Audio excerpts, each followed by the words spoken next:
You can't help but move when this song comes on. Get ready for a dose of energy as we bring you the ultimate feel-good track, originally performed by Pharrell Williams, featuring our flag line, Give It Up for Happy.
We close our performance with a song that celebrates spectacle and light.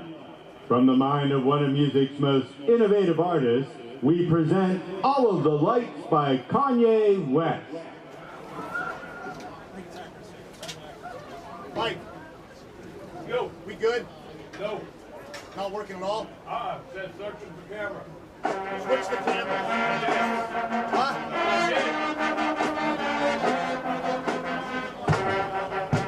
Is he looking at it?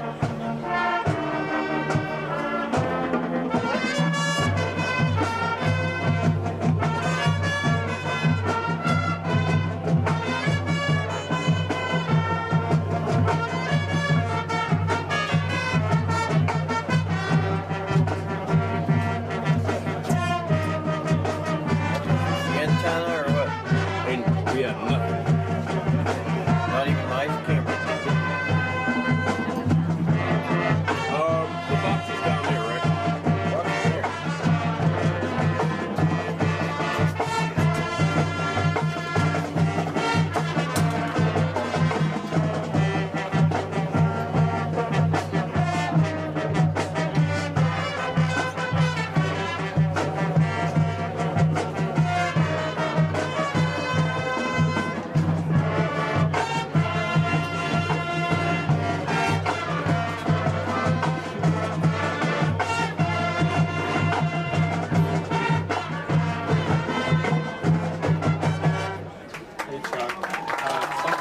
Ladies and gentlemen, the Hickory Hornet Marching Band.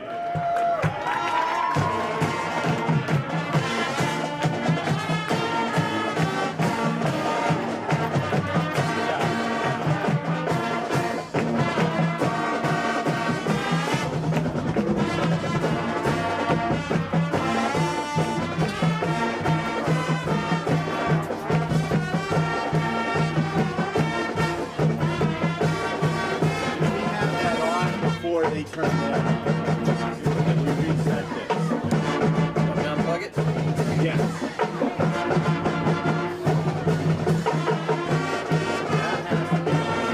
Give it. All right, try it. So wait for that to do it up and go over there and we'll see.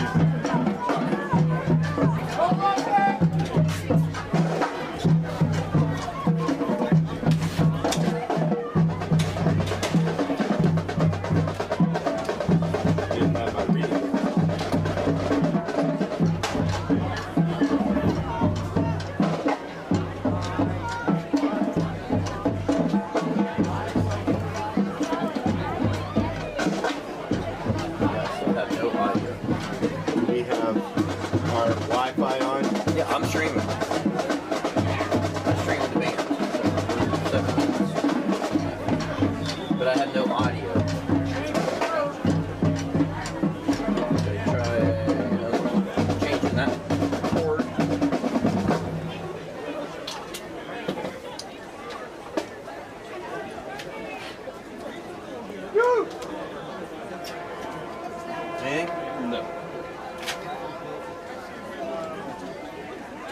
What lights I do said we I'm not have? connected Two to green. Wi-Fi either. So. Says Only 2 green? 2 green. Can you try to adjust anything? Yeah. Oh, now it's red and orange. So it's booting up. It should be coming in a minute.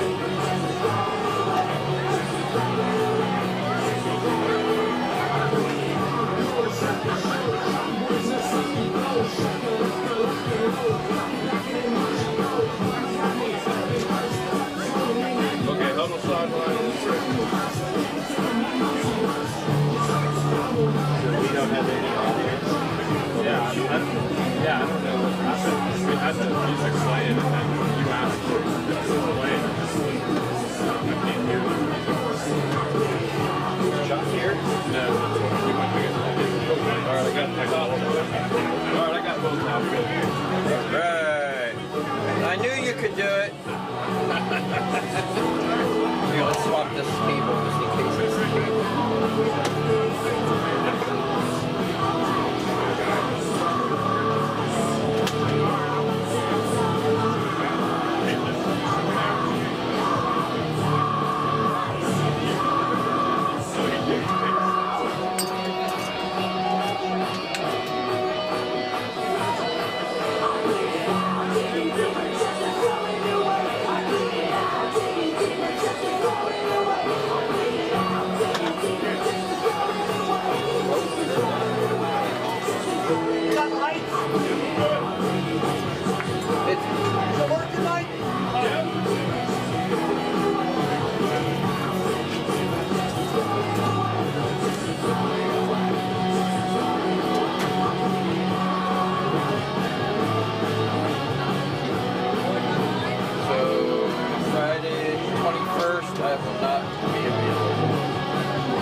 Late at night sharing Friday night. Oh, for the church? You know anybody else? Oh, but we need this. Well, I won't be allowed to stream that week. So that'll probably just be audio only, but I'll have to do something with their film. Well, they have this camera here that someone's supposed to be working. Right?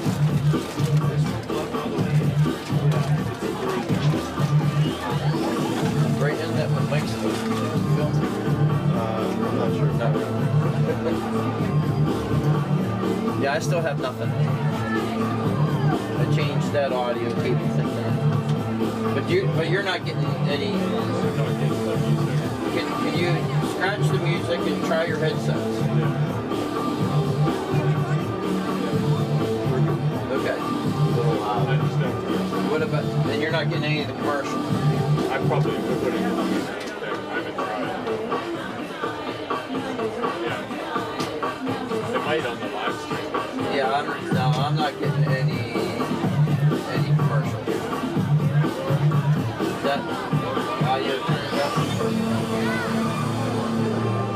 So it'll be commercial free until Chuck gets here. Yeah.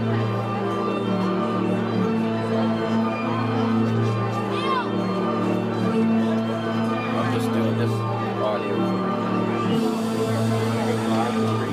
Yeah.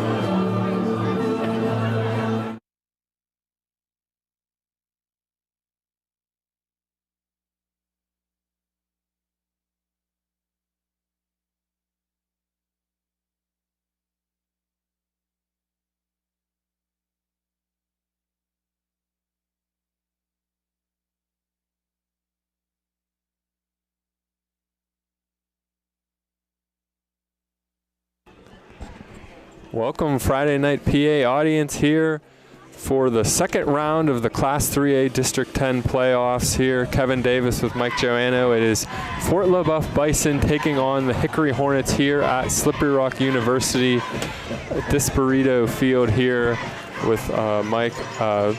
Both teams are, actually it's the Bison taking the field now. Hornets will be taking the field shortly. Have a great matchup here, about 11 minutes until kickoff, right, Mike?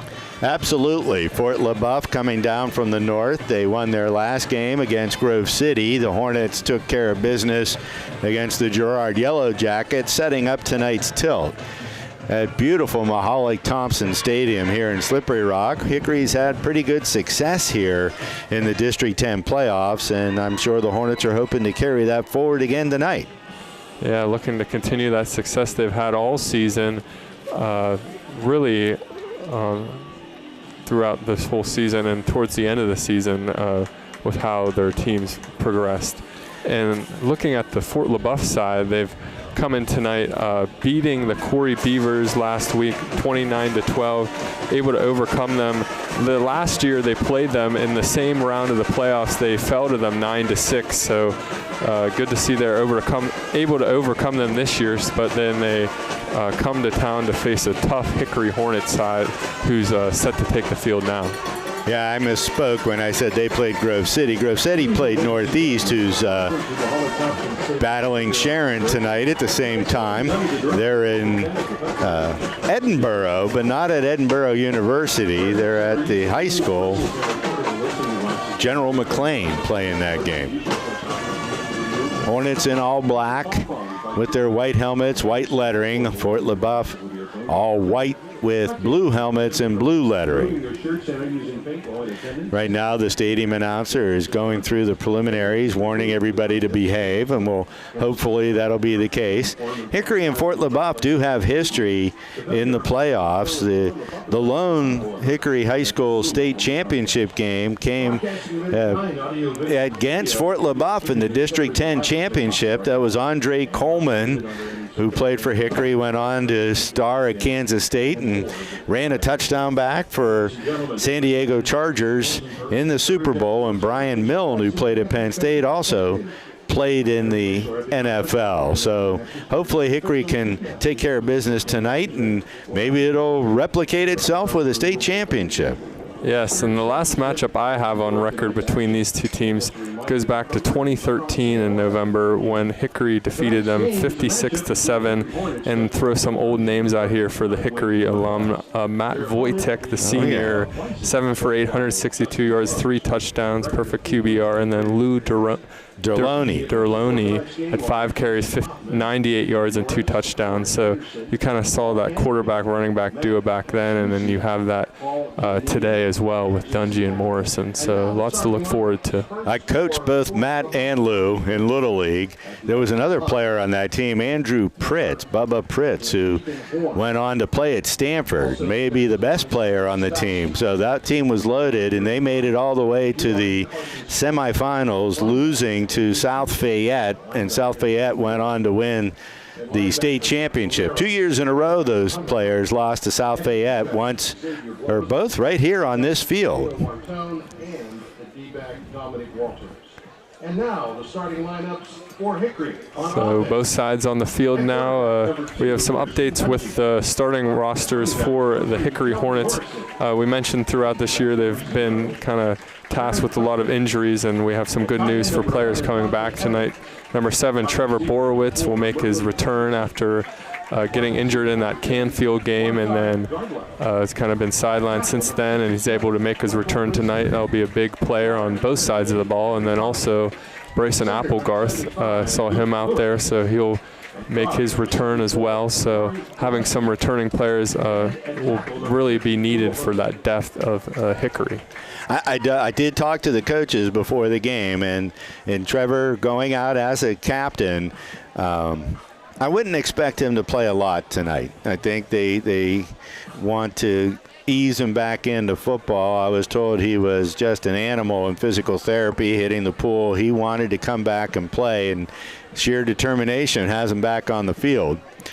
And that is, if he's capable of playing up to his level before the injury, that's a big addition for both the offense and the defense, giving him another weapon on offense and a tremendous linebacker on defense. Yeah, Borowitz is quite the physical player on offense and defense, so it makes sense to ease him back into the things. And then also with Hickory, it's worth mentioning you said about them defeating the Yellow Jackets last week 60-0. We had Calvin Morrison taking home the player of the game, 10 carries, 248 yards, 2 touchdowns. And then close second, Christian Dungy, 9 for 16, 118 yards, 3 touchdowns passing, 9 carries, 124 yards, 2 touchdowns rushing, so 5 touchdowns total. So if I had any inkling for tonight, I would think that Dungy, especially after last week, having 5 touchdowns and not winning the player of the game, I don't think they really care about it that much. But if I was in those shoes, I would have a chip on my shoulder going into tonight's game for sure. And I watched Christian warm up before the game, and I got to tell you, the tight spirals he was throwing 40, 50 yards down the field were quite impressive. I've been impressed with him as a first-year starter all along, but not only a first-year starter, he has grown during the season, and not only is he a quarterback, he's truly a team leader and puts an extra threat out there when you have Kelvin Morrison, Trevor Borowitz, Marzair Gardlock, who has developed into a big play threat. This Hornet team can come at you a number of different ways. And watching the huddle film prior to this week's game, I didn't get a chance to watch as much of Fort LaBeouf as I would like. It's a solid football team. They've got size on the line. They've got punishing running backs. Their quarterback has thrown for just under 1,000 yards and ran for, approximately 600-700 more, Kevin? Yes, 806 yards on the ground. So really dynamic offense, and really saw that last week against Corey whenever Dominic, he was only 3 for 7, 41 yards passing, but he had 16 carries, 127 yards on the ground. So if he's kind of faltering on one side of the ball, he's able to pick it up with another side with his legs, and he's able to do that last week. So Hickory did win the toss. They've elected to receive. They will be moving left to right on your television screen. Let me see if I got my directions here. It looks like they'll be heading south and coming from the north end zone. Fort LaBeouf will be kicking off. They have a good kicker. I did watch him on film, this Oliver Kantz. The one field goal I saw him miss from 30 yards. Okay, he missed it. It would have been good from 40 or 45, and he just missed it on the outside the right upright. So they do have a solid kicking game. I don't know whether that'll help them tonight or not. I think what Fort LaBeouf is missing is the speed element. We're getting ready for the national anthem, and after that we'll bring you kickoff.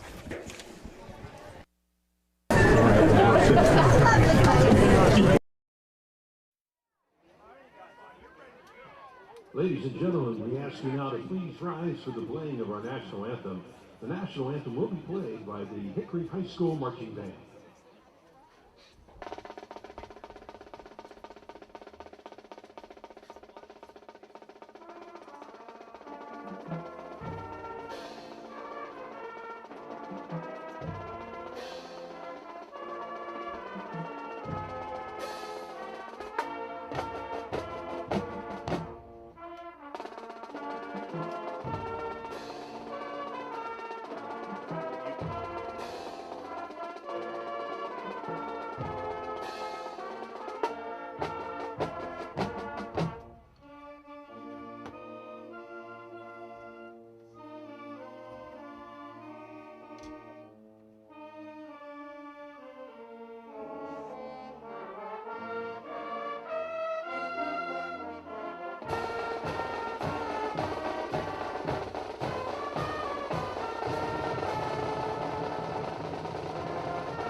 And Wallace Marketing and Media. Now, here's our Friday Night PA broadcast team.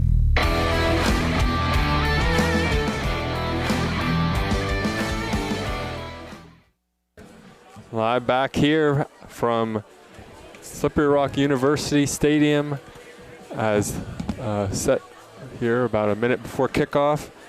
We're going to talk about a little bit before kickoff. I think it's worth mentioning for the offense of Fort LaBeouf Bison, number 1, Dominic Walters. We're going to be mentioning his name a lot. His stat line on the season, the 937 yards passing, 11 touchdowns, 3 interceptions, and then 800 yards, 800 yards on the ground, 7 rushing touchdowns.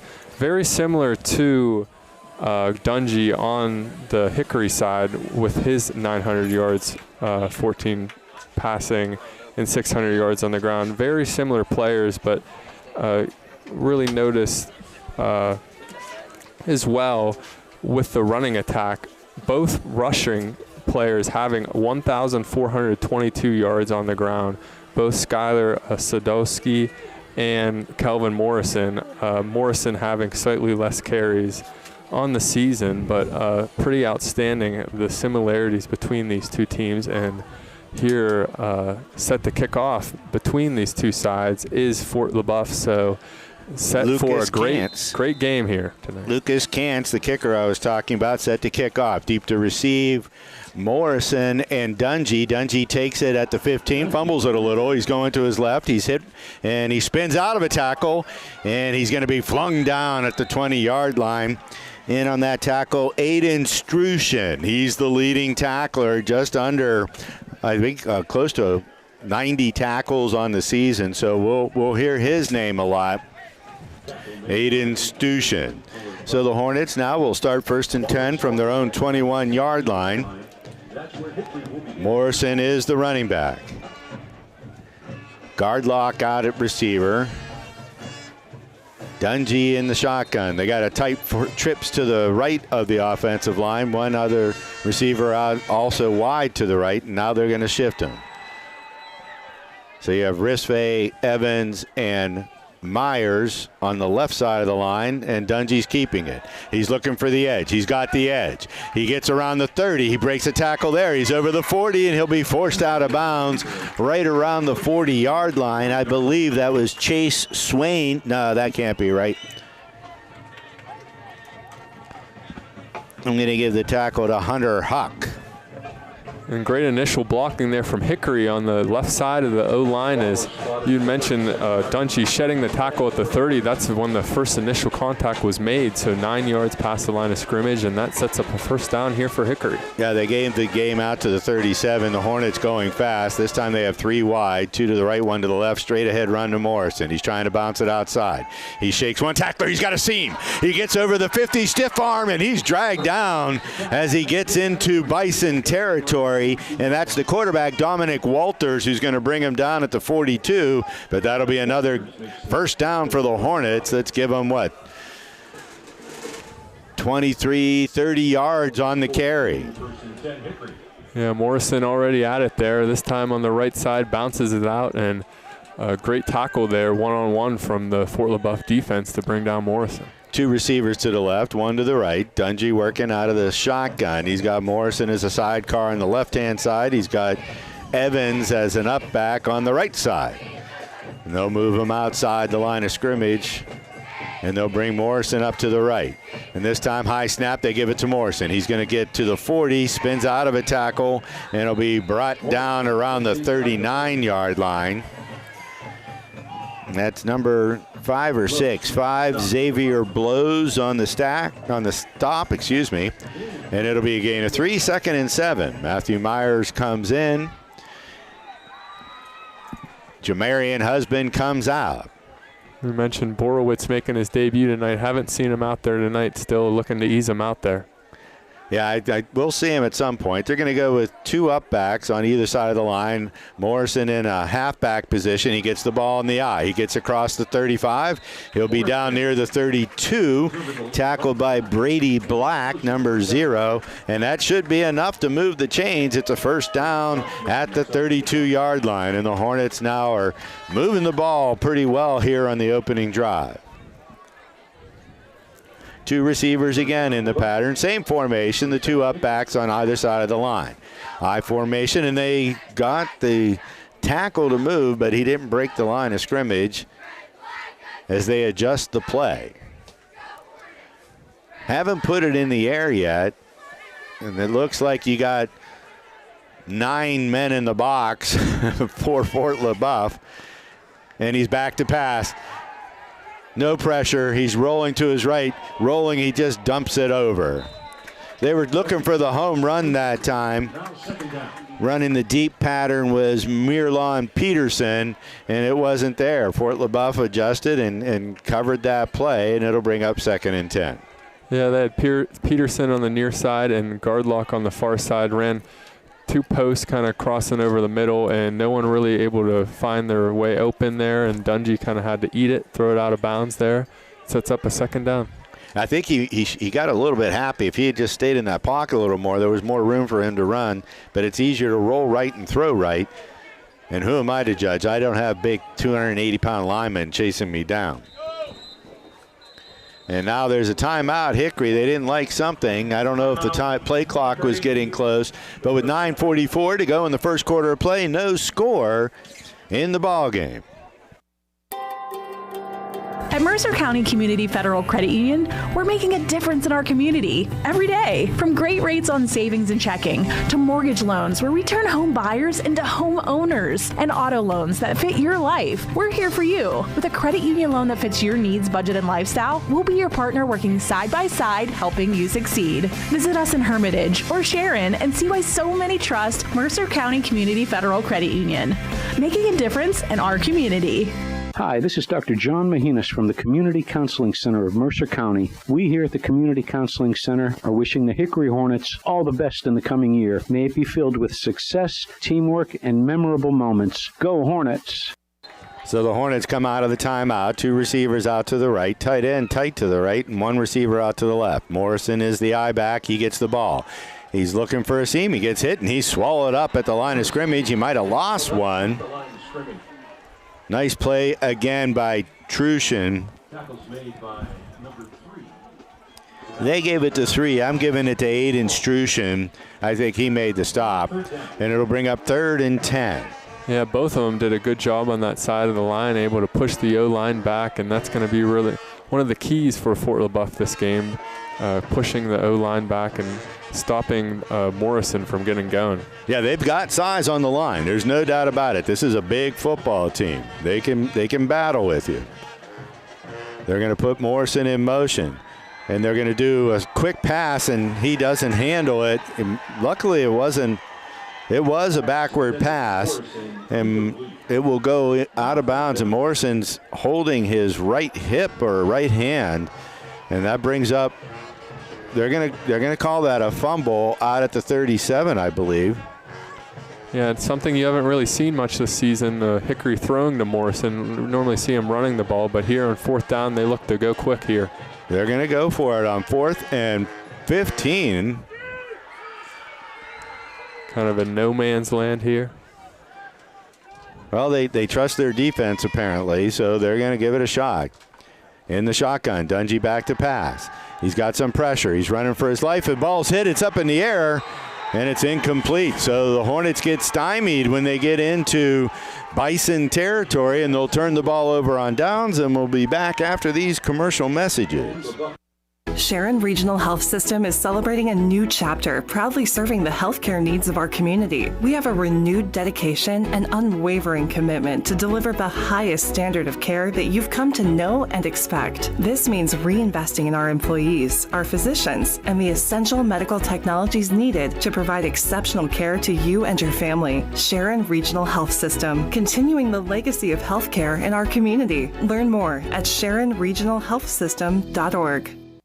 So they're going to work out of the shotgun. They got 3 receivers and a tight end. They're spreading it out. They hand it off to Sadowski, who goes up the gut. He'll fall forward, gain 1, maybe 2. They're going to bring him down at the 39-yard line. It looked like Luke Lewis and Kevonte Miller, and I think Matthew Myers was in there as well. They'll give him 3. Well, I think the yard marker is wrong. They have him on the 40. It's closer to 39. We'll call it 2nd and 7. Again, similar formation, 2 receivers. They'll put 1 in motion. And it's a little handoff to Sadowski. He's got some room, and he makes a spin move at the 45, and he'll get out to the 50 and into Hornet territory, and that'll be a first down. Miralon Peterson makes the stop, and the ball's at the Hornet 49. And that's what you're going to see from this team. They're primarily a running team, and they do a lot of misdirection, and you'll see the quarterback pull it and run with it on the option. This time he's going to throw it out quick, incomplete. Try to do a quick flat pass, incomplete. And let's see, that was intended for Blows, I believe. 2nd and 10. Yeah, Walter's not really wanting to take any chance there. Made sure he threw it forward, but did fall incomplete, so that does set up 2nd and 10. Wolfarth out there as the wide receiver, wide right. They're going with 4 wide. They're trying to spread the Hornets out. Back to pass is the quarterback. He's looking to throw. He tucks it. He's going to go over to his right side. There's a penalty flag down the field. He's going to get maybe 1 yard on the carry. I did not see who made the tackle. Will Hosick. Now 2nd down. It should be 3rd down. Holding on the defense, number 9, 10 yards penalty from the previous spot. Yeah, it looked like Myers and the tight end there were kind of fighting in the middle of the field and maybe held him a little bit too long, and that's what the officials call on that last play. So that'll move it down to the 39, and it's a fresh set of downs for the Bison, and they got a little drive going here. 7:49 to go, as you can see in the first quarter of play. No score in the ball game. In the other action, Sharon scored first against Northeast, a 54-yard run by Terry and White to put them up 7-0. Working under center, Walters gives it to Sadowski, and he's hit. Hanging on at the bottom there, it looks like Michael Rispe. He'll fall forward for a yard. Brings up 2nd and 9. And the Bison are moving with a little tempo here, Kevin. Yes. They'll come up to the line of scrimmage. We don't see the huddle anymore, and you don't see him go under center often, and Walters is under center, and now he'll break back into a shotgun. Got 2 tight to the right and split receivers, 1 on each side. Sadowski on his left. They give it to Sadowski. Tries a cutback. He's hit and brought down by the middle of the line. Let's see who's on top of that pile. Now 3rd down. It looked like it was Myers. Yeah, Myers and Snyder there teaming up for that.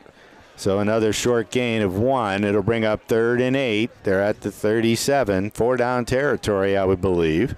Yeah, similar position to where Hickory was last drive. So see if they're able to progress any further than Hickory was. Walters probably looking to put it in the air.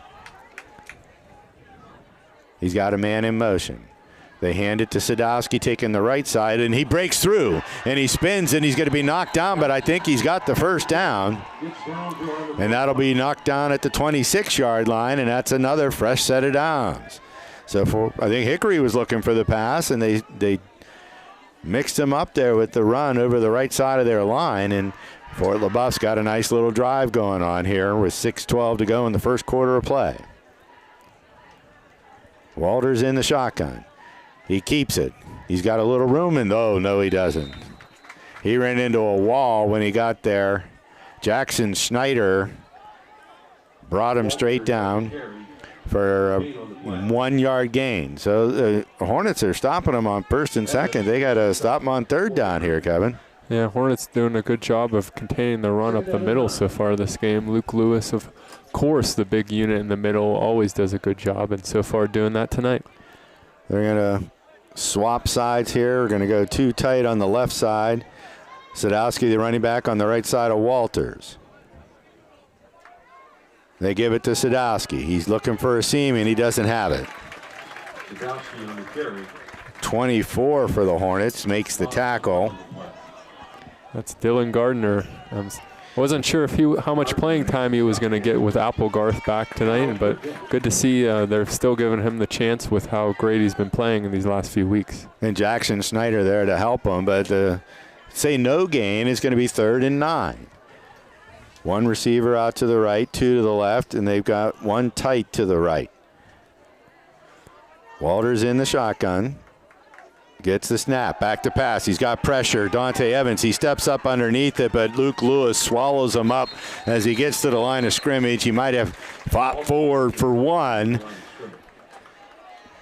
It'll bring up 4th down. I said they have a pretty good field goal kicker. Let's see if they're going to give it a shot from 42 yards. And it looks like they are.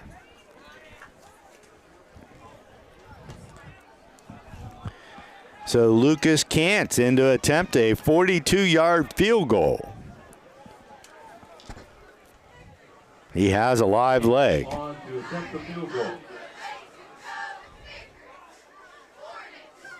Good snap, holds down, the kick is up. It's long enough, and it's good. So Fort LaBeouf will strike first and move up 3-0 on the Hornets with 4 minutes to go in the first quarter of play. And we'll be back after these commercial messages. Looking for a timeless treasure? Discover the magic of King's Jewelry, a family-owned gem since 1914. We're excited to announce our brand new location at 2220 East State Street in Hermitage. Whether it's an engagement ring, a special gift, or a stunning statement piece, our expert jewelers are here to help you find exactly what you're looking for. Join us for our grand opening, enjoy exclusive offers, and discover why generations have trusted King's Jewelry for the most cherished moments. King's Jewelry, celebrating love for over 100 years. Hi, this is Tammy Calderwood from Mercer County Community Federal Credit Union, and you are listening to High School Football on Friday Night PA. Welcome back to Friday Night PA as Fort LaBeouf just struck first on the scoreboard with that last 42-yard field goal from number 13, Lucas Kantz. So set to kick off here is Kantz. And back deep is Morrison and looks to be Dungy. Morrison on the far right of your screen and Dungy on the near side. See if Kantz tries to boom it out. He kicked it a little short last time. And he's going to kick it short this time. Taken by the up back. Over the 35, out to the 40, and he'll be driven back there. And that is Caden Milner making the stop, but the Hornets have decent, starting position, and they're going to mark him down at the 40-yard line, 1st and 10. So the Hornets look like they had movement on the offense. They got into Fort LaBeouf territory, and then all of a sudden it stalled. No Trevor Borowicz yet. Guard lock out to the right. 3 tight ends tight to the left. Morrison on the left side of Dungy working out of the shotgun. Fake the pitch. Dungy keeps it himself. Spins off one tackler, but he can't get past the second. And that again is Aiden Strushin. So no gain on the play. Yeah, play just didn't really work there for Hickory as Michael Risve was pulling and just wasn't able to get that edge for Hickory, and Dungy kind of had to evade a few defenders before getting tackled for a 1-yard gain. So sets up 2nd and 9. They'll put the trips tight ends on the right side, one receiver out to the left and Morrison on the left. Dungy back to pass. He's got a step. Guard lock's there. And he pulls it in, and he's going to tumble down at the 5-yard line. But it's a 55-yard pass play. Dungy to Gardlock, and that's the throw I saw him making pregame with that perfect spiral, and he put it right out there for Marzair Gardlock to haul it in. So the Hornets are now knocking at the door. 1st and goal. They're going to mark him down at the 7. So from the 40 to the 7. Not only a great throw, but a great catch there by Gardlock. That was all hands there as he kind of just reached out and snagged it in. So sets him up 1st and goal. Morrison is the running back. Gardlock goes wide to the right. They got the trip tight ends to the right. Dungy gives it to Morrison. He's going over the right. He's going to get into the end zone. Calvin Morrison for the Hornet touchdown. And the Hornets take the lead 6-3 with 2:39 to go in the first quarter of play. And it took them 2 plays, and that's what I think is the difference. Calderwood from Mercer. So we're going to have Callum Dara come in to attempt the extra point. Will Hosick is the snapper. Marzair Gardlock is the holder. Yeah, that's the danger of that Hickory offense. You never know when they're going to strike like lightning in a bottle, and they strike there on 2 plays. They got them. How many times have we seen teams go offsides on the extra point attempt for Hickory? Before the snap, dead ball, encroachment on the defense. Half the distance to the ball, replay the try. I don't know. Are they going to move it? Yeah, they're going to move it a little closer, and they'll reset for the try. Callum Dara, who's been pretty solid all year, had a little trouble last week. Let's see if he has it straightened out. Hosick, snap is perfect. Hold is down. The kick is up. And the kick is good. So with 2:39 to go in the first quarter of play, Hickory 7, Fort LaBeouf 3. Ready for that kitchen upgrade? Hi, this is Jim from McCluskey Showcase Kitchens and Baths in New Wilmington, where we bring your vision to life with expert design, premium cabinetry, and a team that treats your home like their own. From custom design to complete renovation, we handle it all. Visit lookatmykitchen.com to explore our work and schedule your consultation. That's lookatmykitchen.com, where experience meets design. Hi, this is Mike Joanno from the Joanno Legal Group, and you are listening to High School Football on Friday Night PA. This is Mike Lysak from Warehouse Sales, and you're listening to High School Football on Friday Night PA. Welcome back, Friday Night PA audience. Here, Kevin Davis with Mike Joanno, as the Hickory Hornets just took the lead against the Fort LaBeouf Bison, leading now 7-3 after that latest Calvin Morrison 6-yard scamper into the end zone. And now Fort LaBeouf set to receive the kickoff. Callum Dara is going to be kicking it off. Xavier Blows and Mikey Vamano, deep to receive for the Bison. Dara kicks it deep. Heads over to Blows, who's at the 3-yard line. Coming out, there's a host of Hornets there to meet him. And he thought he snuck past, but he was forced out of bounds at the 22-yard line. So Xavier Blows gets them out just across the 20, where the Bison will start their second drive. And you can see Daroff's improvement on that kickoff there. He had some troubles last week, as we had mentioned, kicking it out of bounds. And this time he's able to have a rocket that would have went out of the back of the end zone if not fielded. So great job from him there, setting Fort LaBeouf up at the 22. Well, his leg got a little tired because they kicked off 9 times, not counting the half, so 10 times he had to kick it. And he did boom a couple out of the end zone last week, but there was a little wind aided there. So the Bison come out, similar formation, 2 to the left, 1 to the right, 1 up back on the right side.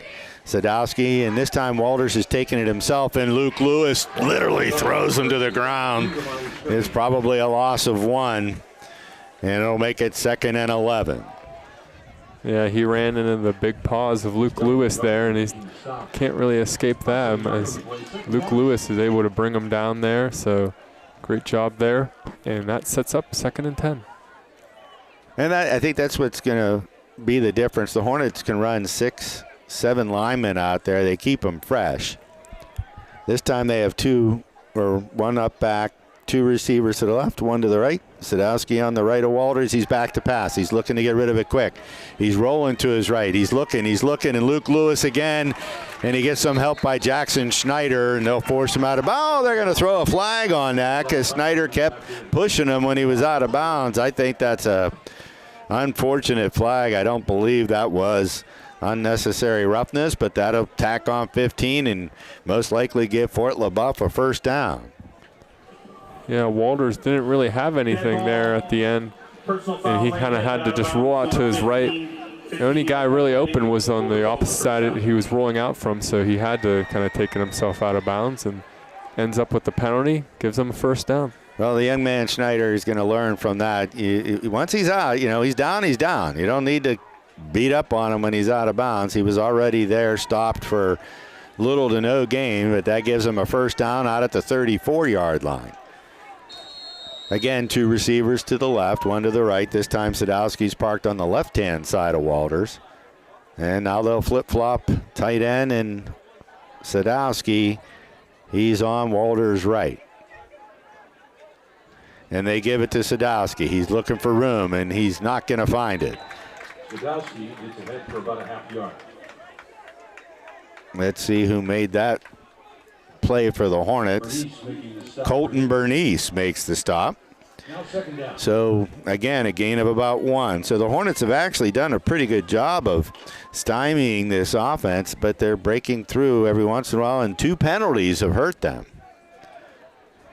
Similar formation. Let's see if they make the same movement. Sadowski on the right-hand side of Walters. He's back to pass. He's getting some pressure. He rolls to the right, and they do a little dump off, and it's there, and it's going to get out to the midfield stripe. Collecting the pass is Skylar Sadowski, who slipped out of the backfield. The end on that side when Walters rolled to the right, came up on the quarterback, leaving the running back wide open, and they took advantage. And a fresh set of downs at the midfield stripe. Great job by Walters there, able to find Sadowski in the flat, and Sadowski's able to get the yardage for that first down. An important drive here for Fort LaBeouf as Hickory with that fast score last drive, and Fort LaBeouf's trying to stop that momentum that Hickory may be building. And for Fort LaBeouf to score, they really don't have the quick strike capability that the Hornets have. Sadowski can go and Walters can go, but they have to grind it out, and let's see if they're able to do it. This time they had trips to the left. Coming in is pressure. They get the pass out to Strushin, and he's going to get down to around the 32-yard line. Jamari and Husband and Cavante Miller on the stop. So Strushin, I'm going to keep butchering his name, Strushin. Gain of 8, 2nd and 2. Well, make it 3. 2 backs in the backfield this time with Walters, and he hands it to the left side running back, and that's Strushin again. He'll be brought down by Matthew Myers and Will Hosick at the 40, but that's enough for a first down, and they're grinding. This is what they have to do. They're going to have to push it down the field, and so far Fort LaBeouf has had pretty good success. Yeah, you can see the different facets of offense they have with Strushin, that power back.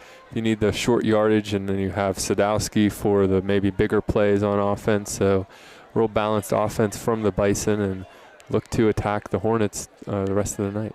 So they're going to let the clock wind down here on the first quarter of play, and at the end of 1, the score, Hickory 7, Fort LaBeouf 3. And we'll be back after these commercial messages.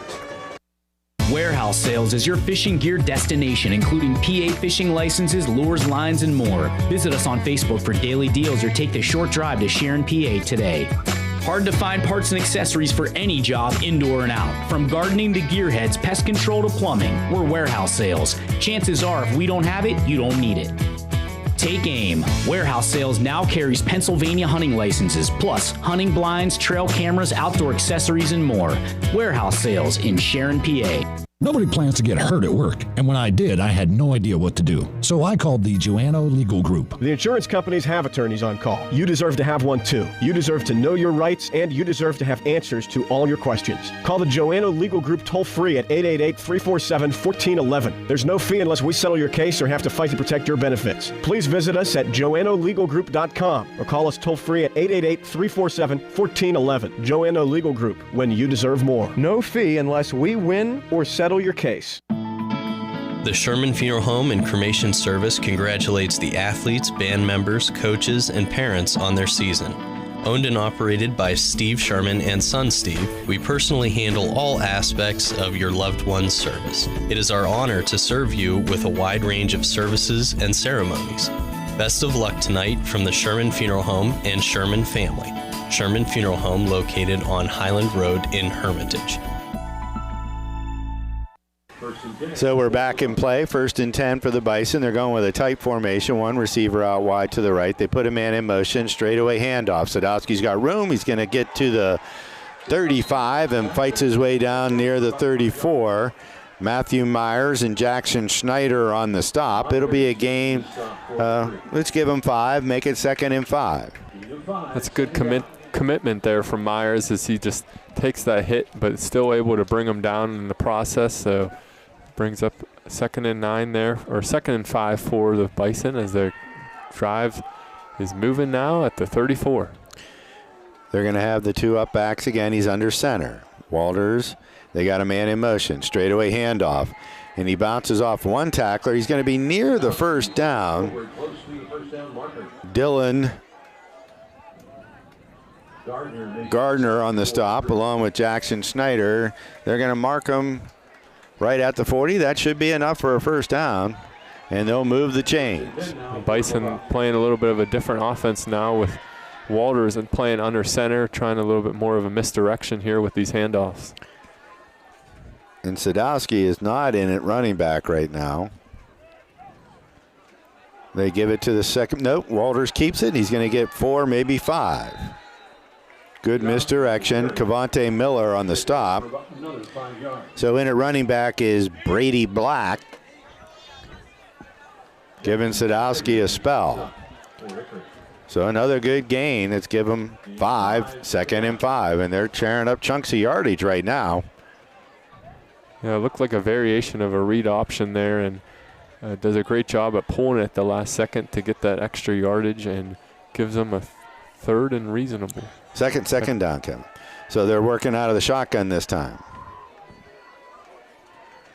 Fake it, pass, complete. He's going to be short of the first down. Dylan Gardner and Jackson Schneider, but Gardner is the one who brought him down. But it's going to bring up 3rd and 1, maybe 2. Let's make it 2. So they have a good field goal kicker. I won't automatically say it's 2-down territory. They're going to work under center again. See if that Hornet offense or defensive line can hold tight. Oh, they got him to jump. Snyder got a little bit ahead of himself. Yeah, that's another advantage you can get with being under center. It's easier for that snap count to get the defense to jump off sides, and they're able to get the defense to jump there and gives them a new set of down. And now the Bison set up about the 17. 1st and 10 for LaBeouf at the 17-yard line. So Fort LaBeouf having pretty good success running their offense, and this is what you see. It's a 5-6 yard gain here. Occasionally they'll break one for 10 or 12. They're not breaking it for the long touchdown like Hickory did, but their goal is to wear you down, and so far they're doing a pretty good job. Again, under center is Walters. And he's back to pass. They're looking for the middle, and that's incomplete. They had a post pattern, and then they had the other receiver come right underneath him, and that was Xavier Blows, but the pass was a little low, and he wasn't able to corral it. So that'll bring up 2nd and 10 from the, well, let's call it the 17. Yeah, that was a great little wheel route there from Blows out of the backfield, but just not quite able to connect there with him. If he leads him a little bit there, it probably scores, but a little bit short. So this time they do the handoff to the back coming across. It's Blows again. He's going to get down near the 10-yard line. Jackson Schneider and Matthew Myers make the stop. Good gain. Give him about 6. It'll be 3rd and 4. Ball's just outside the 10. 8:48 to go in the first half of play. Hickory leads 7-3, but the Bison are driving. They have 2 backs in the backfield this time. Working under center again is Walters. He gives it to Blows. He's looking for the left side. He bounces it outside. Christian Dungy brings him down. Got a little help there by Marzer Gardlock, but I'd say no gain. It's 4th and a long 3. And let's see if they go for it. No, they're going to send out the place kicker, who we know is pretty effective, Lucas Kantz. He's effective, but this is kind of a surprising decision here, as you know, Hickory have that dynamic offense, so really have to keep up with them on the scoreboard in a lot of games. But well, let's pay attention. They have belief in their defense here tonight. Dominic Walters is the holder. He is the quarterback. This kid's got a good leg. Snap is good. The hold is good. The kick is up, and it looks like it splits the uprights. No, it was way a little bit off. So the drive is fruitless for the Bison. The Hornets are able to withstand the charge, and they continue to lead 7-3, and we'll be back after this short commercial message. You grew up knowing you could do anything. As a soldier in the U.S. Army, you'll test your limits and feel the pride of doing things you never thought possible. From working with computers, assisting physicians, or fixing helicopters, there's a job that's right for you. And those who qualify can get up to a $50,000 enlistment bonus for certain jobs. You'll earn money for college while learning how to be a team leader as you become part of a team. To find out more, visit us during a football game or go to GoArmy.com. Be all you can be. Paid for by the United States Army. Hornets get it out to Morrison. He's over the left side, just shugging and dragging tacklers across the 30. And that should be enough for a first down. Mikey Vimano and Brady Black on the stop. But the Hornets get the ball out to the 31 and have a fresh set of downs. That's just your average Kelvin Morrison experience there. Only 10 yards, but an eventful 10 yards as he spins out the first defender, jukes out the next two, and is able to get those 10 yards and the first down. Hornets have trips to the left. Dungy's going to run it to the left. He's got Morrison helping the lead block. He gets to the corner. He's up the sideline. He breaks one tackle. He's dragging another tackler, and he gets inside the 40 down to around the 39, and that'll be a first down. Vimano on the stop. He had a little bit of help from Caden Milner, but that's how fast the Hornets can move the ball. They're already deep into Bison territory. Yeah, great job there, too. Kelvin Morrison really leading the way for Dungy as he throws a block on about 3 defenders there and sets the way for Dungy in that first down. 30 yards on that carry for Dungy. This time he's got Morrison behind him to the right. Morrison's got the ball. He's shooting out to the right. He sees a seam. He breaks it. He's into the secondary. He's at the 10. He's hit, and he's going to get into the end zone. Kelvin Morrison, 39-yard scamper for the Hornet touchdown. And that was 3 plays, right, Kevin? Yeah, it seemed to be Dungy there throwing the first punch, and then Morrison had the knockout blow on that drive as he ran it up straight up the middle for the 39-yard score, and really wasn't touched till about the 5-yard line by the safety with a little hand fighting, but not able to bring him down. Breaks the goal line for the score, extending their lead now to 13-3. Will Hosick will be the snapper. Gardlock is the holder. Callum Dara is the kicker. Good snap, good hold, and a good kick. And so they push the lead out to 14-3 with 6:45 to go in the first half of play. And we're going to break for a quick commercial message. Hi, this is Joe Flynn with Flynn's Tire. We know how valuable your time is, so we've made it fast, easy, and affordable to buy tires. There's 3 easy ways to purchase tires from Flynn's. First, just drive in, because Flynn's will get you in right now. No appointment necessary. The second option, give us a call, and we'll help you select and reserve the perfect tire for you. The third option, save time and buy online at flynnstire.com. It's that easy. Just drive in, and Flynn's will get you in right now. And tell them Finney sent you. Hi, this is Joe Flynn with Flynn's Tire and Auto Service. You're listening to High School Football on Friday Night PA. Welcome back to Friday Night PA. Here Kevin Davis with Mike Joanno as the Hickory Hornets just extended their lead, now 14-3 on the scoreboard against the Bison. About 6:45 left here in the second quarter as Hickory set to kick off back to the Bison. And you know, the Hornets have scored 2 touchdowns. It took them a total of 5 plays. So let's see who we have back there. I think it's the same Mikey Vimano and Xavier Blows will be set to return the kick of Dara. And he's going to boom it down towards the 20. Picked up by Blows at the 10. He tries to go to the left, and he's going to be forced out of bounds again. Christian Dungy there. And they'll mark him out at the 21-yard line where the Bison will start. And if you're Fort LaBeouf fan, what you don't want to see is them having to open up and start throwing the ball. They showed that they can play ball control. They can get you the 3-4 yards. They can't score quickly, and if this turns into a track meet, it's not going to – I don't believe it'll end well for them. Yes, and if you're a Hickory fan, what you do want to see is someone who just came back on the field for, I think, his first time tonight, Trevor Borowitz out there on defense. So good to see him out there and see what impact he makes on this drive. So he'll be on the left side of the defensive line. They've got that tight formation with 2 tight ends to the left, 2 backs behind Walters. They give it to, nope, Walters keeps it. He's going to pitch it. And nice 4 or 5 yard gain. Was that Christian Dungy who came up? Was that the blow? Yes, it was. Gain of 5 on the play. Yeah, good anticipation there from Dungy as they try again more deception with the triple option this time. And Walters decides to take it himself and then pitch it to the running back out of the backfield. But Dungy does a great job breaking from his safety position to bring him down after a short gain. So it'll be 2nd and 5 from the 26. The Bison see if Walters stays under center. 6:06 to go in the first half of play. He's got 2 receivers out to his right, tight 2 to his left. They put Blows in motion. He's back to pass. He's looking over the middle of the field, and it's tipped in the air. Christian Dungy on defense and Mirlon Peterson diving for the interception, and it falls incomplete. And that'll bring up 3rd and 5. It stops the clock at 5:51 to go in the first half of play.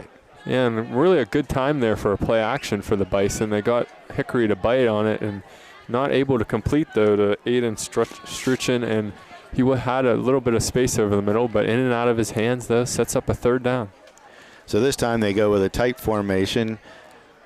Under the center is Walters. Straightaway handoff, and Sadowski's going to get the first down.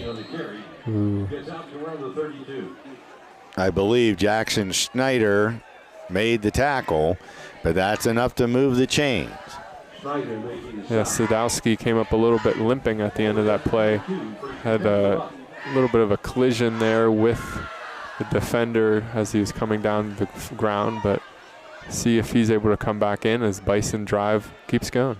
So this quarterback Walters out of a shotgun. He hands it to the back. And let's see who's at the bottom of that pile.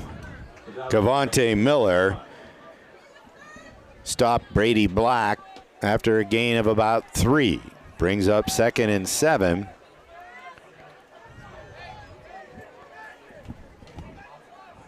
So far, the Bison not afraid to throw the ball against this Hickory defense, and really what's going to be needed to be able to get Hickory to not play so aggressive. So the Bison, if they can, they want to get a score because they get the ball to start the second half. Walter is working out of the shotgun. Hands it to the running back. He's got a nice little seam up the middle, and then he runs into a swarm of Hornets right as he gets near the 40-yard line. I think they'll mark him down at the 39. Jackson Schneider leading the charge. Dante Evans there as well. It'll bring up 3rd and 3. And now taking close to 4 minutes left in the second quarter. The Bison trying to score here with no time on the clock, but if they get stopped here, it might give Hickory a chance to score before the end of this first half. 3 receivers this time, 2 wide to the left of the quarterback, 1 to the right. He's working out of a shotgun. He's got 1 running back with him. He tucks it, and there was Cavante Miller. He got away from him, but he did not get away from Trevor Borowitz and Dante Evans, and he will get no gain, and it'll bring up 4th down and 3 from their own 39-yard line. And they look to be keeping their offense out there after that last play, so don't see any punter running out on the field, so this will be a crucial 4th down here for the Bison. And they almost have to go for it, because if you give the ball back to the Hornets and they score again, now you're 3 scores down, and you don't have quick strike capability, and plus it's also milking the clock down. He's working under center this time.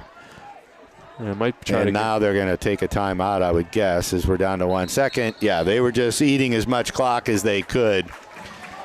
So they're going to talk it over. I would not be surprised if they come back with a punter, and we'll be back after this commercial message. You grew up knowing you could do anything.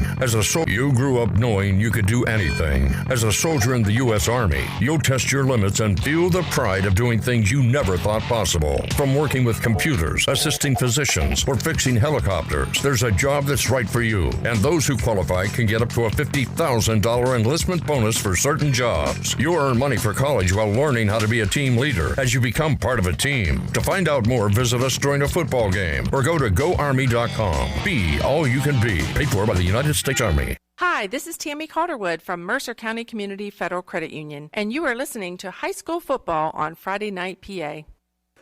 So let's see if they bring out a punter, and it looks like they are. Yeah, last time we saw they went out on 4th down, and they were able to use that hard count to get Hickory to jump offside. So wasn't surprised that they tried that again, but they are keeping the offense out there. So a big play here in the football game. 4th and 3 from their own 39. Walters under center, puts a man in motion, hands it to the running back. He's going to get out, and I think he has the first down. He got his way out to the 45-yard line. First down, the Buck. And that will be a fresh set of downs.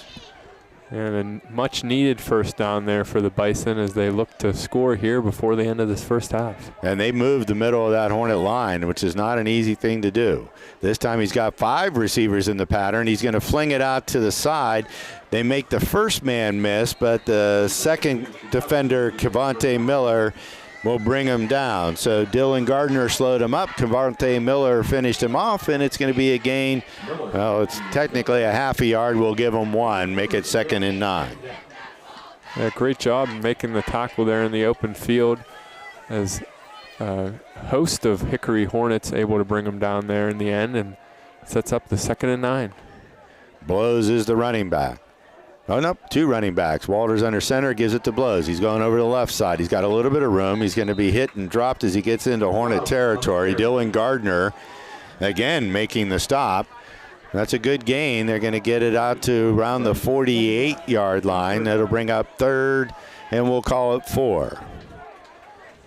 Now about 2 minutes left in the first half as Bison get the ball first in the second half, looking to try to double up to get back in this game. Hornets are happy to let him get 3 or 4 yards at this point.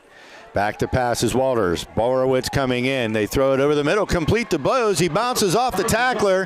He's inside the 20, and he'll be out of bounds at the 19. Jackson Schneider brings him down there. So that's the play the Bison were looking for. That gets him down inside the red zone and gives them a chance to tighten this matchup. Yeah, this time Bison decides to pass the ball and connects over the middle, and Dylan Gardner tries to lay the shot but not able to bring him down, and the receiver bounces off the tackle to bring up a first down. Sadowski runs the ball. He's going to get down to the 15-yard line. Matthew Myers with the tackle there along with Trevor Borowitz. So gain of, call it 4, 2nd and 6. Bison have 2 timeouts, so I don't think time is really an issue, but they don't appear to be in a hurry. 3 receivers in the pattern. Walters in the shotgun. He's looking to his left. He's got pressure from Risfe. He throws it away out to the right. I don't know. I don't know that he was out of the tackle box. That's close to grounding. But they don't throw a flag. That stops the clock with 1:10. Brings up 3rd and 6 from the just outside the 15-yard line. And Bison wouldn't be afraid to run it here on 3rd down, knowing that 4th down's still a possibility. Yeah, the Hornets might call timeout.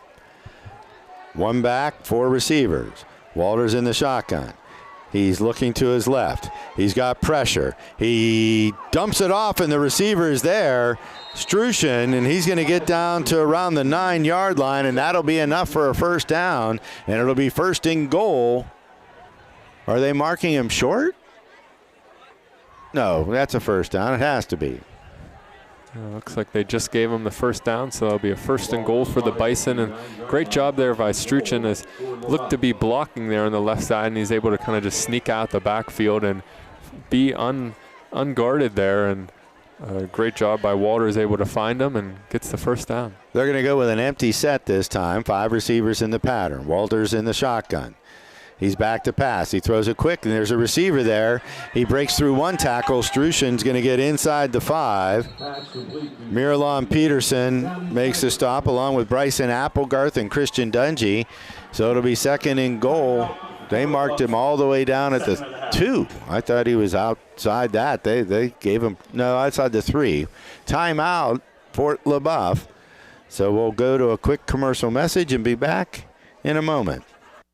Warehouse Sales is your fishing gear destination, including PA fishing licenses, lures, lines, and more. Visit us on Facebook for daily deals or take the short drive to Sharon, PA today. Hard to find parts and accessories for any job, indoor and out. From gardening to gearheads, pest control to plumbing, we're Warehouse Sales. Chances are if we don't have it, you don't need it. Take aim. Warehouse Sales now carries Pennsylvania hunting licenses, plus hunting blinds, trail cameras, outdoor accessories, and more. Warehouse Sales in Sharon, PA. Hi, this is Dr. John Mahinas from the Community Counseling Center of Mercer County. We here at the Community Counseling Center are wishing the Hickory Hornets all the best in the coming year. May it be filled with success, teamwork, and memorable moments. Go Hornets! Welcome back, Friday Night PA audience here as Fort LaBeouf Bison trail on the scoreboard 14-3. About 32 seconds left in the first half as the Bison knocking on the door here. Have a 2nd and goal on the 2-yard line and look to knock into that score. So that big 4th down conversion has put them in this position, and they're going to come with a power package, it looks like. They've had Walters under center. This time he's in the shotgun. He gives it to Sadowski. He's hit.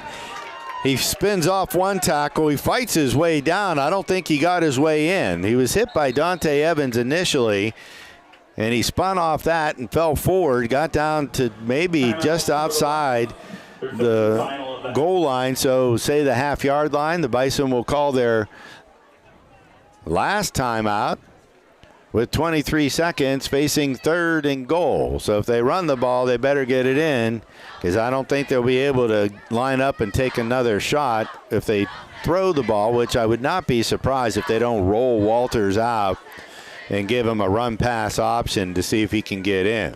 Yeah, I was surprised on that last play they didn't just hand the ball off to number 27, Aiden Struchin, as he's that power back on their side, and Hickory's had a trouble bringing him down really for short yards, and now we're in that scenario with no timeouts, 20 seconds on the clock. If they decide to run it, it's going to be risky where you might need to spike it, and then you only, or actually no 3rd down, so you can't spike it. So yeah, you got to be really efficient with the clock. If they want 2 plays, they have to pass this time. If they run the ball, they got to get in, and they're at the half-yard line. So it's mano-a-mano here, and this is the Bison's strength. They have a big offensive line. I wouldn't be surprised. Well, they're going to have Walters in the shotgun. That, to me, suggests he might be throwing the ball. They put blows in motion. Walters is taking it himself, and he's going to get in easily. So the Bison will cut the lead down to 1 score. Was there a penalty on the play? Illegal formation on the offense. And that's going to hurt. So that'll move it outside the 5-yard line, make it 3rd down again. With 19 seconds to go and no timeouts on the clock. Yeah. Walters working out of the shotgun. He's got 1 back with him. He's got 4 receivers in the pattern. Walters is going to run, and he breaks 1 tackle. He's brought down short of the goal line. Will Hosick was there, along with Cavante Miller and Christian Dungy. See how quick they can get up to the line of scrimmage. They get it off, and he's hitting the backfield. The ball comes out. It's on the turf, and the Hornets are going to turn them away at the goal line at the end of the first half to preserve the 2-score lead.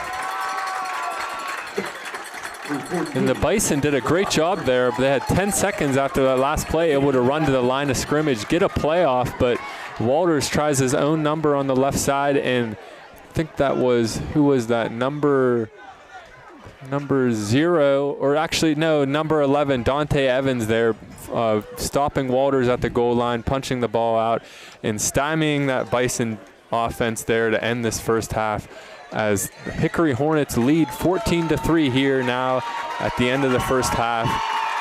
And great first half here and a great second half look to come here. So we'll have a break and we'll have some messages after these messages. This is Rod Jones. On behalf of Jones Performance Products, we wish all sports a healthy and safe year. We are located in West Middlesex, PA, and are the leading manufacturers of semi-truck hoods and the home to truck rods, custom hoods. Visit our website at jonesperformance.com. This is Rod Jones. On behalf of Jones Performance Products, we wish all sports a healthy and safe year. We are located in West Middlesex, PA. This is Rod Jones. On behalf of Jones Performance Products, we wish all sports a healthy and safe year. We are located in West Middlesex, PA, and are the leading manufacturers of semi-truck hoods and the home to truck rods, custom hoods. Visit our website at jonesperformance.com. Looking for a timeless treasure? Discover the magic of King's Jewelry, a family-owned gem since 1914. We're excited to announce our brand new location at 2220 East State Street in Hermitage. Whether it's an engagement ring, a special gift, or a stunning statement piece, our expert jewelers are here to help you find exactly what you're looking for. Join us for our grand opening, enjoy exclusive offers, and discover why generations have trusted King's Jewelry for the most cherished moments. King's Jewelry, celebrating love for over 100 years. Warehouse Sales is your fishing gear destination, including PA fishing licenses, lures, lines, and more. Visit us on Facebook for daily deals or take the short drive to Sharon, PA today. Hard to find parts and accessories for any job, indoor and out. From gardening to gearheads, pest control to plumbing, we're Warehouse Sales. Chances are, if we don't have it, you don't need it. Take aim. Warehouse Sales now carries Pennsylvania hunting licenses, plus hunting blinds, trail cameras, outdoor accessories, and more. Warehouse Sales in Sharon, PA. Nobody plans to get hurt at work, and when I did, I had no idea what to do. So I called the Joanno Legal Group. The insurance companies have attorneys on call. You deserve to have one too. You deserve to know your rights, and you deserve to have answers to all your questions. Call the Joanno Legal Group toll-free at 888-347-1411. There's no fee unless we settle your case or have to fight to protect your benefits. Please visit us at joannolegalgroup.com or call us toll-free at 888-347-1411. Joanno Legal Group, when you deserve more. No fee unless we win.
Flynn's will get you in right now. No appointment necessary.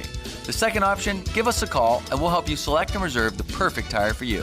The third option, save time and buy online at flynnstire.com. It's that easy. Just drive in and Flynn's will get you in right now. And tell them Vinny sent you.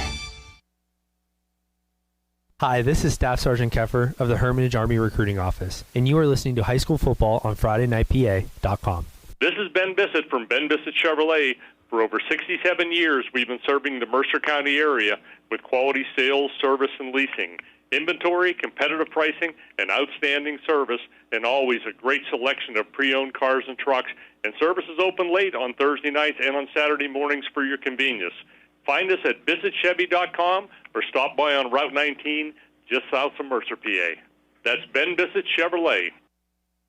Welcome back, Friday Night PA audience here at Slippery Rock University as Hickory Hornets lead 14-3 against the Fort Leboeuf Bison about a few minutes before the kickoff of the second half. Have a recap of the first half with Hickory leading 14-3 on the scoreboard. You have Kristen Dungy completing for a 51 pass, but it was quite the pass, a 54-yard bomb to Marzier Gardlock. Fell short of the goal line, but Morrison was able to punch it in. One of his 2 touchdowns on the day. Morrison has 6 carries, 87 yards, 2 touchdowns on the ground. And then Dungy on the ground also has 3 carries for 46 yards. So the pair of them have really been dynamic for Hickory and leading them on the scoreboard. Look around at the other games tonight. We have the Sharon Tigers taking on the Northeast Great Pickers, and they are leading them convincingly at half. And then another game we have, I think that's tomorrow night, is Farrell Steelers against Mercyhurst Prep. That's at Titusville. That's tomorrow night at 7. And then we have another game tomorrow night, the Wilmington Greyhounds traveling to Grove City to take on the Cambridge Spring Ramblers.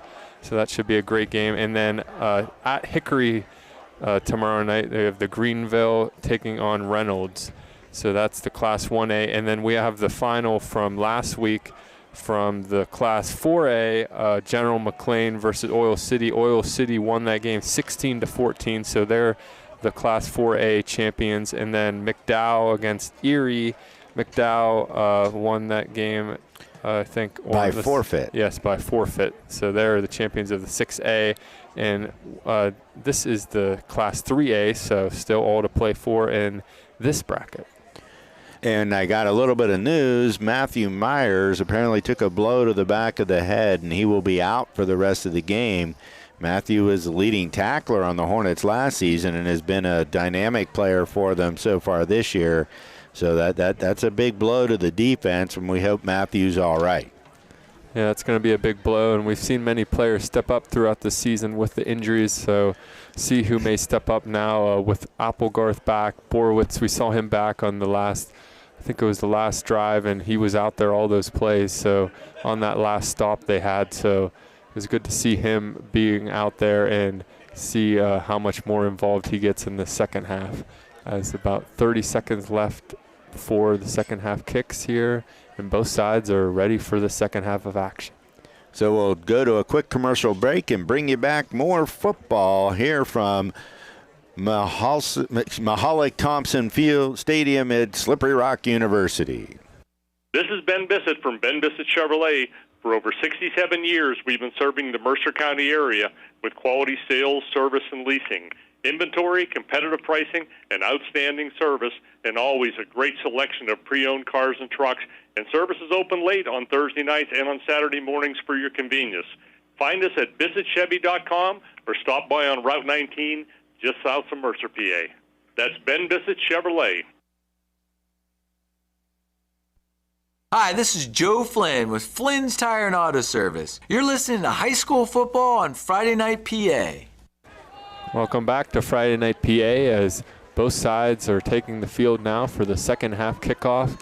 And the Fort Leboeuf Bison will be receiving that second half kickoff to start the second half. So looking to make amends for that last drive that would have been a 70 70-yard drive for the Bison there, and they were stymied at the goal line. They had thought they scored, but they had that illegal motion penalty, which moved them back 5, and then they had 2 more shots at the goal line, and they were eventually stopped, and that ended the first half. And so they look to receive the ball now to start the second. So Callum Darrow will kick off. Mikey Van Mero and Xavier Blows are deep to receive for the Bison.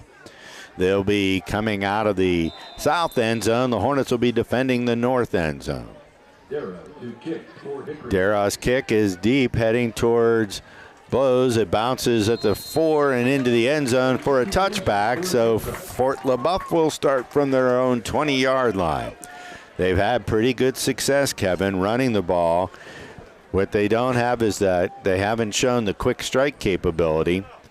Still only 2 scores down, so this is a pretty important drive to start the second half. Yeah, and it hasn't really felt like a 2-score deficit for them. They've played a pretty good first half, but find themselves down 2 scores nonetheless and look to make amends here in the second. So they're going to come out with their 1 receiver or 2 receivers, 1 on each side, 2 men tight to the right. Running back on the left side of the quarterback, Walters. He back to pass. He's looking over the middle. Somehow got that pass in there, I think, completed to Vimaro. And it'll be a gain of about 5. That was good coverage that time, but he was able to get that pass in there.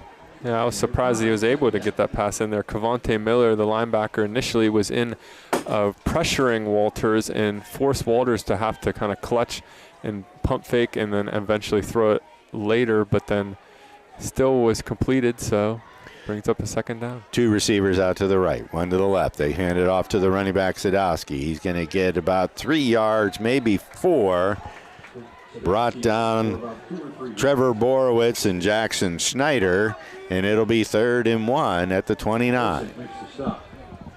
And if the Bison are going to have any chance here in the second half, they're going to have to stay ahead of the change, and they do a great job here on the first drive. 3rd and 1. Under center is Walters. Puts a man in motion. Walters keeps it. He's hit. He's going to fall forward. Dante Evans with the tackle, but I think he gets across the 30 to the 31, and that'll be a first down for the Bison. Yeah, very similar play to what they ran at the end of the first half there on the quarterback sneak. This time he decides to take it to his right instead of the left and has more success as they were able to get the first down. And they weren't in an illegal formation that time either. So this time the 2 tight to the right, 1 receiver on each side of the line. Running back Sadowski to the left gets the ball. He's moving to the right. He bounces outside. Cavante Miller's there. He somehow slides forward for 3, maybe 4. So Miller and Evans on the stop. It'll be a gain. They're going to mark him down at the 33, so 2nd and 8.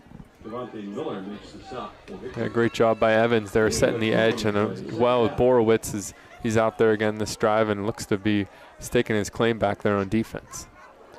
They're working out of the shotgun this time, same formation, straight off handoff to Sadowski and wrestled straight to the ground by Jackson Schneider. So no gain, maybe a loss of 1. They're going to mark him back at the 32. It'll be 3rd and 9 from their own 32-yard line. And I'm impressed with this quarterback, Walters. He throws a decent ball. He makes a very catchable ball, and he's been able to fit the ball into tight spaces. He's not throwing it deep, but he makes that short to mid-range pass pretty well, and he's good with his feet. He's drawn defenders and had the dump off that's gotten them some good yardage. He's working out of a shotgun this time. He's back to pass. He's got a little pressure. He's airing it out, coming across. Nice. Christian Dungy, what they called a penalty. He broke up the pass. I don't know what the penalty can be unless he got his hands in the face. I can't imagine what the penalty is. He did exactly what a defensive back's supposed to do and knock the ball away. He's allowed to grab the guy's arm if he's going up. Yeah, it's a bang-bang play there between Dungy and the receiver. I'm guessing they probably they decided that Dungy made the contact a little bit too early before the ball came, and that's what drew the penalty there and gives Fort LaBeouf a first down, and a much needed first down there, as that would have been a big turn of events there. Sets up a fourth down and would have given Hickory the ball. Yeah, and we have the benefit of the replay. That was not a penalty, but you don't have replay in high school, so fresh set of downs. Working out of the shotgun with trips tight to the right, one receiver out to the left. Walters is back to pass. He's looking to go to Strushin again. This time Mirlon Peterson's there, and it's broken up. Incomplete, 2nd and 10. And after that last penalty there, why wouldn't you take another shot from the Bison side? And they decided to do that one-on-one coverage with Peterson. A little bit too far overthrown there, though, from Walters, and the ball falls incomplete. I just think a questionable call on that pass interference against the Hornets.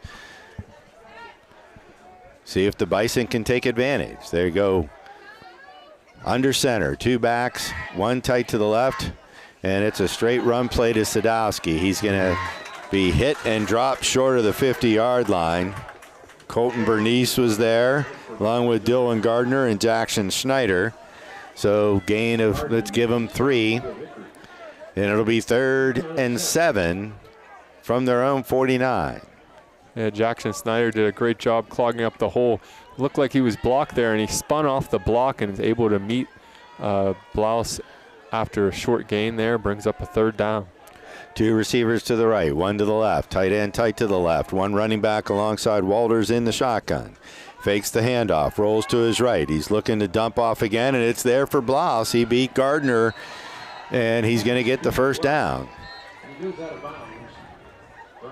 A simple rollout pass there from Walters as he rolls to his right, able to connect with Blouse running out of the flat, and that brings up a first down there for the Bison. Yeah, it was a really good route. Blouse did a pirouette as he got up to Gardner and rolled to the outside, and he was open. And now there's an official stoppage. Timeout for blood. Need a replacement player. All right, somebody got a cut, and they're going to have to go out. So that'll set the ball down at the Hornet 42. 8:18 to go in the 3rd quarter. Hickory 14, Fort LaBeouf 3.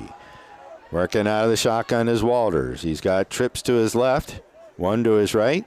Low snap, he's got it. He's rolling to his left. They do another dump to Strushin, and he's going to catch it and go out of bounds inside the 35, or maybe right at the 35, so a gain of 7. And so the quick passing game has been working for him, and I think those 2 long bombs have opened that area back up on the field. That's a gain of 7. It'll be 2nd and 3. Yeah, if you're on the Hickory side, you obviously don't want them to have any big plays against you, so you're kind of okay with them dinking and dunking, but really only want them to go so far, and here they're already driving to the 35. Working under center this time, Walters gives it to Blouse coming through. There's a hole there. He's going to have the first down. He'll get wrestled to the ground around the 32-yard line. Jackson Schneider and maybe Christian Dungy in on that stop, but that'll be a first down. They're now down to the 31-yard line. And Fort LaBeouf, this is their game. They're going to take small chunks of yardage, but they're going to keep moving the chains. But we're inside 8 minutes, so they're already 4 minutes into this drive. Hornets haven't had the ball for about 12 minutes of football. They straightaway handoff. There's no room there, and being pushed back. Trevor Borowitz makes the play. No gain. Make it 2nd and 10. That's good to see again. Trevor Borowitz out there and making the play. His first tackle for loss there, being back and able to make a contribution for the defense. And with the injury to Matthew Myers, we might see more Borowitz than we expected. They send another player off. Must be the one with the cut, Carson Stoltz, starting offensive lineman, so they have to bring in a sub.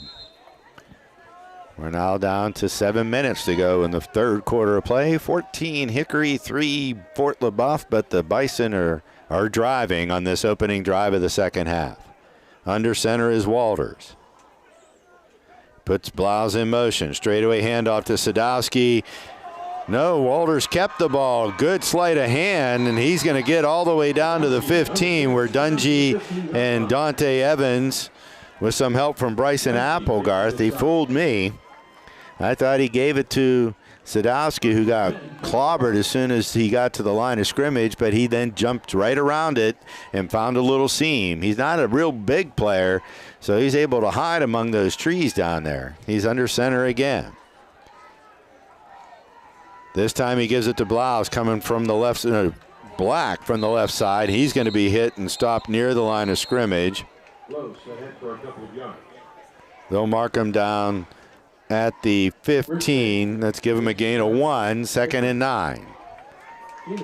No, Walters has had a big year on the ground so far. He hasn't really had many rushing attempts in this game, so they look to get him involved as this game goes on.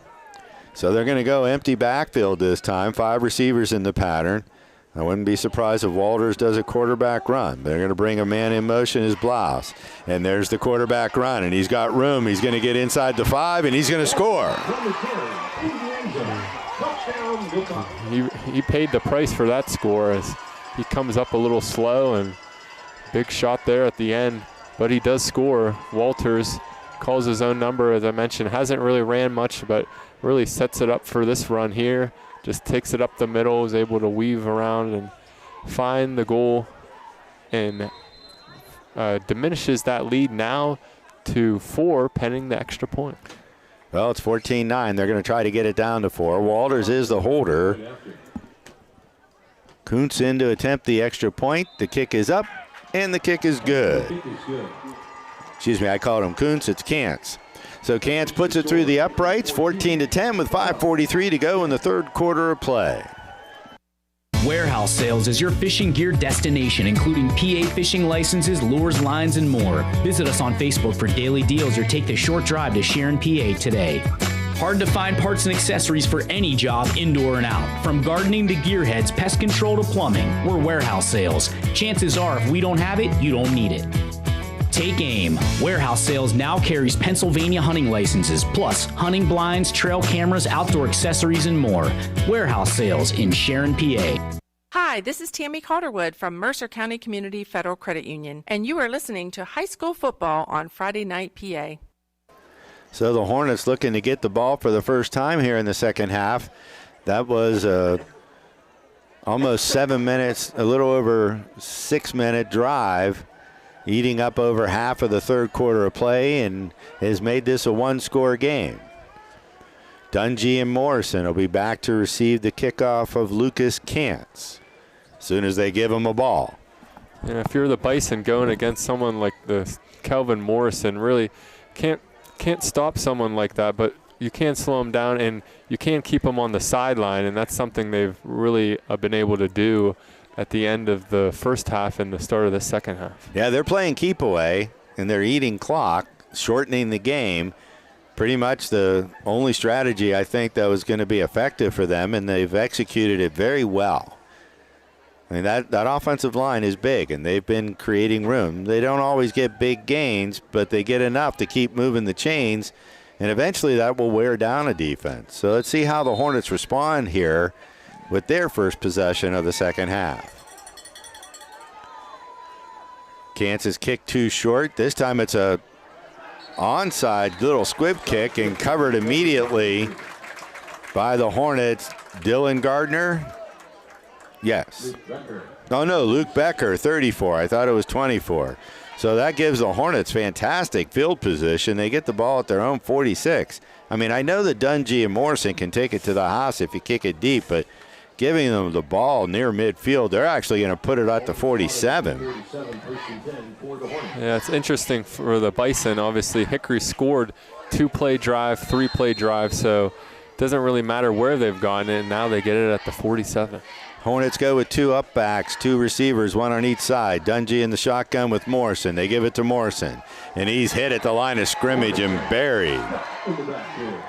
Big number 70 on that spot. I got to flip the page over to see who that is. Looks to be Ethan Horn there. Ethan Horn. There's a great stop there, able to bring down Morrison initially, and that's not something you see. So no gain on the play. 2nd and 10. Hornets again going with the 2 tight ends, one on each side as up backs. Morrison is a lone setback behind Dungy. They're going to give it to him again? No, they're going to pass it to Peterson, and he's hit as soon as he catches the ball by Blouse. The offensive lineman was trying to get out there. Michael Risvay to set the block and was unable to do it. So that's a loss of 2. It'll be 3rd and 12. And if the Bison can get a quick 3 and out, this is a different ball game.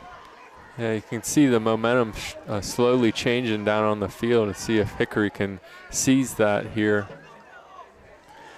Hickory's going to go with an empty backfield. 5 receivers in the pattern. Dungy can take it 12 if he runs with the ball. 3 down linemen, they're rushing 3. The pass is dropped. Dante Evans was the intended receiver. Would not have been a first down. It would have got him to around the 47. So the Hornets, this will be the first punt of the ball game. Yeah, Evans had a lot to do if he would have caught that, and that's exactly what he was thinking about as he was trying to catch it, and that which led to the incompletion as the ball fell incomplete, and brings the punting unit out there for Hickory. So Marzair Gardlock into punt. 2 deep men. Looks like Black and Blouse. They're going to kick it over towards Black. He fair catches it at the 25-yard line, and that's where the Bison will start their second drive of the second half, and they trail 14-10, but they have momentum on their side. Nobody plans to get hurt at work, and when I did, I had no idea what to do. So I called the Joanno Legal Group. The insurance companies have attorneys on call. You deserve to have one too. You deserve to know your rights, and you deserve to have answers to all your questions. Call the Joanno Legal Group toll-free at 888-347-1411. There's no fee unless we settle your case or have to fight to protect your benefits. Please visit us at joannolegalgroup.com or call us toll-free at 888-347-1411. Joanno Legal Group, when you deserve more. No fee unless we win or settle your case. Hi, this is Mike Joanno from the Joanno Legal Group, and you are listening to High School Football on Friday Night PA. Walters under center. He's got 2 up backs and 1 running back. They give it to Blouse coming from the right side. He's got room, but he's going to get hit as he gets across the line of scrimmage. Christian Dungy there coming up from his secondary position to stop for a short gain. Let's give him about, well, let's make it 2, 2nd and 8. Dungy, another great play there, as you mentioned, coming down from a safety spot, able to make the tackle about around the line of scrimmage there, so sets them up 2nd and 7. So they have 2 in the backfield this time. Under center again is Walters. He gives it straight ahead to Sadowski. He's going to get through the first set of tacklers and fights his way over the 30 to around the 32. Dante Evans, Will Hosick, and Bryson Applegarth on the stop, but that'll make it 3rd and 2. And after that play, saw one of the Bison player go down to a knee, and couldn't quite see who it was, but the rest of the teammates gathered around him, so they're taking a timeout on the field. We'll take a timeout here in the booth, back after these messages. Looking for a timeless treasure? Discover the magic of King's Jewelry, a family-owned gem since 1914. We're excited to announce our brand new location at 2220 East State Street in Hermitage. Whether it's an engagement ring, a special gift, or a stunning statement piece, our expert jewelers are here to help you find exactly what you're looking for. Join us for our grand opening, enjoy exclusive offers, and discover why generations have trusted King's Jewelry for the most cherished moments. King's Jewelry, celebrating love for over 100 years. This is Bruce Robertson of Shenango Valley Time and Temperature, and you're listening to High School Football on FridayNightPA.com. Hi, this is Jim McCluskey, founder of McCluskey Showcase Kitchens and Baths, and you're listening to High School Football on Friday Night PA. D'Onofrio's Food Center has a long history of friendly, helpful service and affordable prices on all their groceries. Try their fresh deli meats and cheeses or their tasty bakery items. Pick up fresh produce, seafood, and delicious barbecue. Stop by the meat department for homemade sausage and fresh-cut steaks. Be sure to ask about their catering services for your next event. And find all the groceries you need from national and store brands. Serving the community for 4 generations. D'Onofrio's Food Center on Route 18 in Hermitage. Hi, this is Steve Sherman of Sherman Funeral Home and Cremation Service, and you're listening to High School Football on FridayNightPA.com. So Strushin was Aiden Strushin, their leading tackler, was the injured player. He had his helmet off. So we're looking at a 3rd and 2. Under center again is Walters. They've had success out of this formation. They give it to Blouse going around the outside. He makes a move. He breaks through one tackle. Gardlock was the first one to hit him. He's going to be short of the first down, but it's going to be 4th and 1.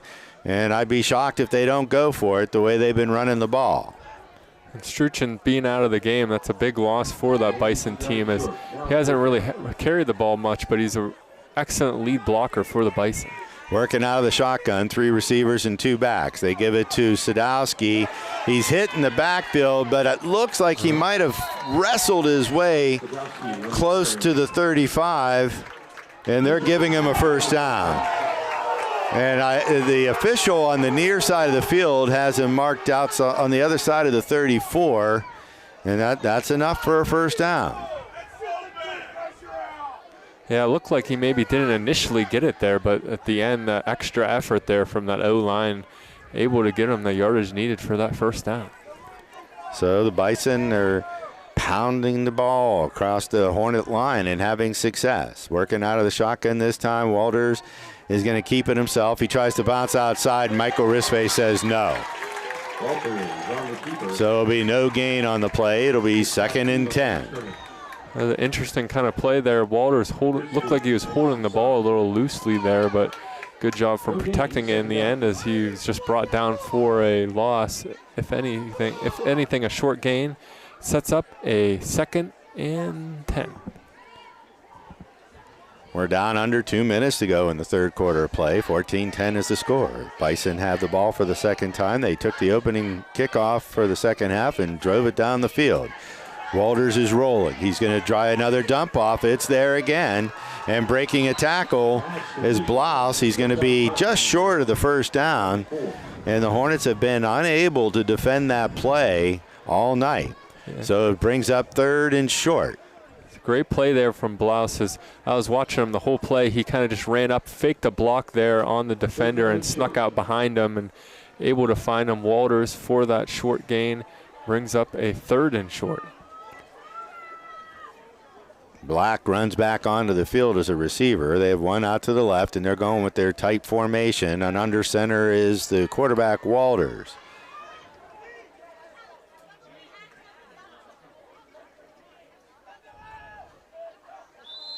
Well, delay of game. I don't think he got the snap off. Yeah, that's going to be a very big 5-yard penalty, and that's going to make it 3rd and 5, long 5.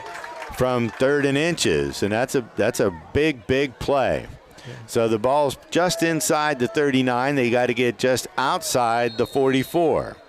And you see the Bison coach on the far side asking for them to reset the play clock. We've seen that a couple times throughout some of the weeks, but not getting it there, and that brings up the delay of game.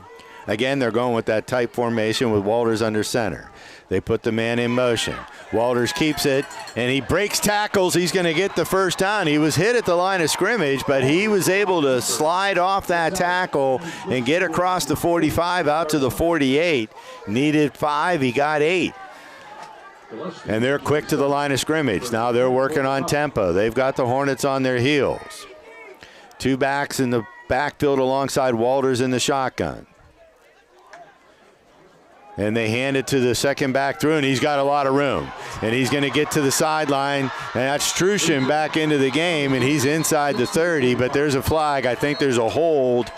That's what got him that yardage, and that's going to move him back 10 yards. I don't know if they'll mark it from where the flag is, so it's not going to be that much of a penalty. It'll make it 1st and 10 again.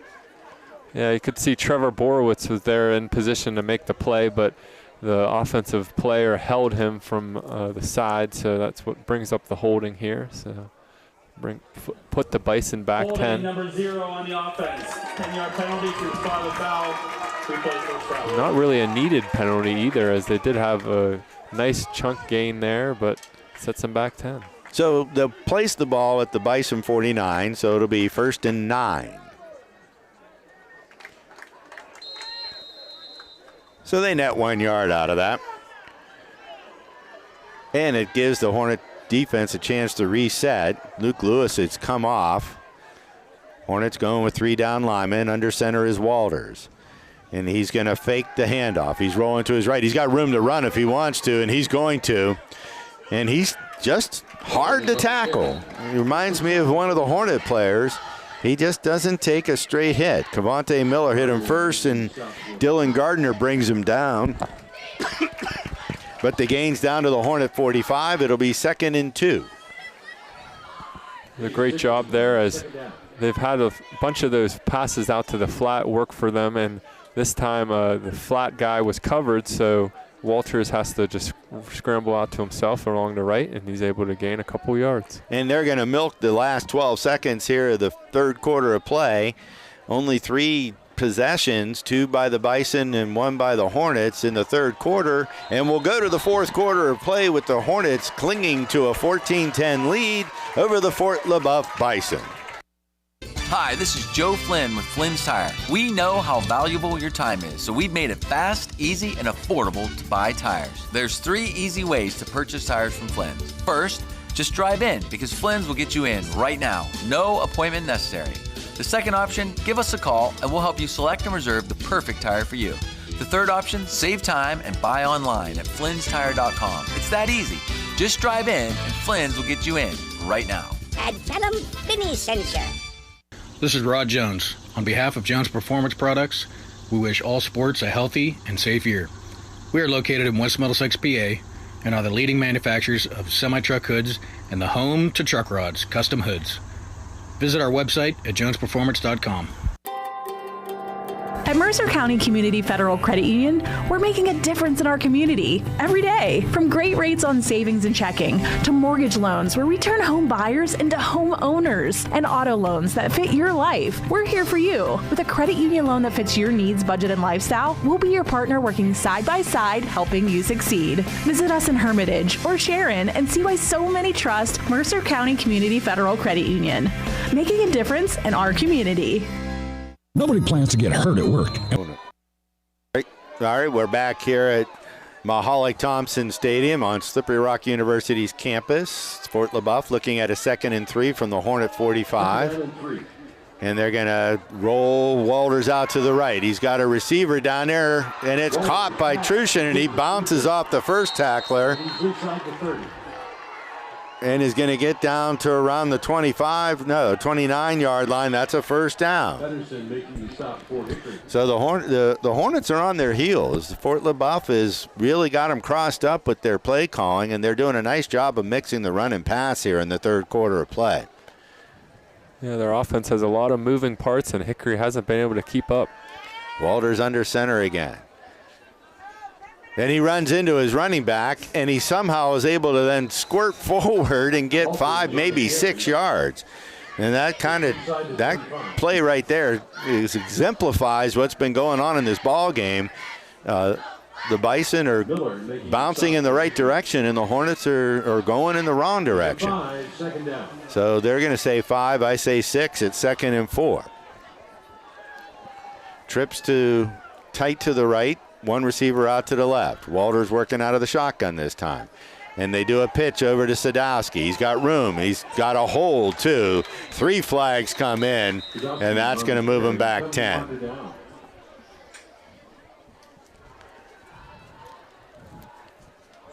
It looks to be a holding there for the Bison, so that would move him back. And so far been effective game for Walters, as he's been able to kind of just be a real game manager so far in the second half and lead the Bison to where they're at now. So that'll make it 2nd and 14. The ball is going to go all the way back to the 34-yard line. Line to gain is the 20. Actually a little bit inside the 20, but we'll call it 2nd and 14. They're going to go with that same formation, tight trips to the right, 1 receiver wide to the left. Out of the shotgun is Walters. He puts Blouse in motion. He's going to roll to the right. He's got pressure. He gets hit. The ball's up in the air. Borowitz tried to scramble to it, and he lost his feet. Or is that Yeah, that was Borowitz, and it falls incomplete, and it'll bring up 3rd and 14, which really the Bison haven't faced many 3rd and long, have they, Kevin? No, they haven't. They've really been effective running the ball. It's kind of held them out of these situations, and that time Walters looked to pass it, and it was hit while he threw, which let that ball flutter up in the air for a little bit too long, but Borowitz wasn't quite able to come down with it, and it brings up the 3rd and long. All right, so they got 2 receivers wide right and left, and they've got 2 up backs. Walters is under the center with the running back. He's back to pass. He's got pressure from Cavante Miller, and down he goes! Cavante Miller! I met his mother today. She was wearing her Hornets jersey, and it's nice to see Cavante make a huge play in this ball game, because now it's 4th and almost 20, and they will have to, I believe, punt for their first time of the ball game. Yeah, we know how good their kicker is, but with that last sack, that moved them out of the field goal range, so having to settle for a punt. So Kantz is in to punt. Deep to receive for the Hornets, Calvin Morrison. And they punt it down, it bounces at the 20 and goes into the end zone, or inside the 20 to the end zone. It'll be a touchback, so the Hornets will take over 1st and 10 at their own 20, 9:48 to go in the ball game. If the Hornets can make a drive here, they went 3 and out on their first possession of the second half. If they can make a drive here, that could be the ball game, because if they go up 2 scores, I think it's going to be difficult for Fort LaBeouf to come back. But you know, the Hornets' last 3 possessions, 2 plays touchdown, 3 plays touchdown, 3 plays out. Yeah, it has to be really hard for Dungy. Hasn't been out there much to have any rhythm, so see how he handles it this drive. He's going to run the ball. He's following Kelvin Morrison again. He's got the edge. He's across the 30. He's out to the 40 or near the 40. They're going to say he stepped out of bounds at the 37. So that'll be a first down, a gain of 17 for Christian Dungy. And that's quite the start to the drive there for Dungy, as he's able to just kind of calm some of the nerves on the Hickory side with that long run to get him up to the 36 now, and looking to seal this game now with 9:41 left in the 4th. 2 receivers out to the right, 1 to the left, up back on the right side. They give it to Morrison. He's trying to bounce it outside to the right. He's got a little bit of room. He's not going to be able to get there, though. And then they hit him out of bounds. Let's see, where's the flag on that? Yeah, no flag. So he might gain 1. He got strung out. Good play by the defense of the Bison that time. They're going to say no gain. It'll be 2nd and 10. But, geez, Louise, if you're going to call the game, you got to call it consistently. He was out of bounds, and they brought him to the ground. 2nd and 10. 2 receivers to the right, 1 to the left. Dungy in the shotgun. They adjust the play. Bring Morrison up as a sidecar on the right side. Dungy's going to run it again behind the blocking. Morrison with a huge block. Dungy gets through the secondary. He's at the 35, and this time he goes down inside the field of play to keep the clock running. Last time he went out of bounds, and I think that was a really intelligent play by Christian Dungy. Yeah, fearless block there by Morrison as he takes on Struchin, the big blocker for the Bison, and this time he becomes the lead blocker as Morrison blocks the way for Dungy in that big gain down the left side. So 30 yards for Dungy, takes it down to the 32-yard line. Another fresh set of downs for the Hornets. Morrison is the running back. 2 receivers, 1 on each side. They give it to Morrison, trying the right side. He's got some room. Nice block by Will Hosick, and he gets the edge. He's going to be near a first down. They're going to mark him maybe a yard short, so it'll be a gain of 9. He'll be marked at the 23. Goes out of bounds, stops the clock at 8:50. I have to say how impressed with the Bison and how fast they've been able to get to the edge. Normally you see Morrison, once he's able to break around the corner, no one catches him, but Bison have done a great job, even though he did gain 8 or 9 yards, able to bar him up from that big play. So the Hornet line is making some holes. Dungy and Morrison so far moving the Hornets down near the red zone. Dungy working out of the shotgun. He gives it to Morrison. And there's no place to go. And he jukes a guy in the backfield. He gets inside the 20, spins off a tackler, and goes out of bounds at around the 16. He's a magician. Yeah, Morrison, what a run there as he takes it to the left side. Thinks for a second about reversing opposite field as there's 2-3 defenders on him, and he just kind of takes a step back and then keeps going to the left and is able to evade the 3 defenders initially around him, but is brought down and forced out of bounds after that eventful gain of about 6 or 7, and this brings a first down. That pirouette, it was more than 6 or 7. They got down to the 16. First down. Dungy in the shotgun.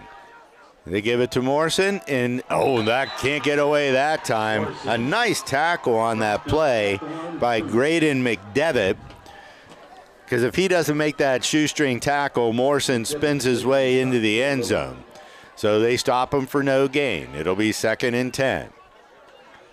Yeah, Morrison tried the similar move he did last time, but this time is brought down by number 15, Graydon McDevitt. I think the Hornets are going for the touchdown. There'll be no field goal here. Dungy takes it around the left side. He's inside the 10, inside the 5, and he's into the end zone. Christian Dungy, 17 yards for the Hornets score. And now that's a 2-score game. The score is 20-10 with Callum Dara in to attempt the extra point to make it an 11-point lead.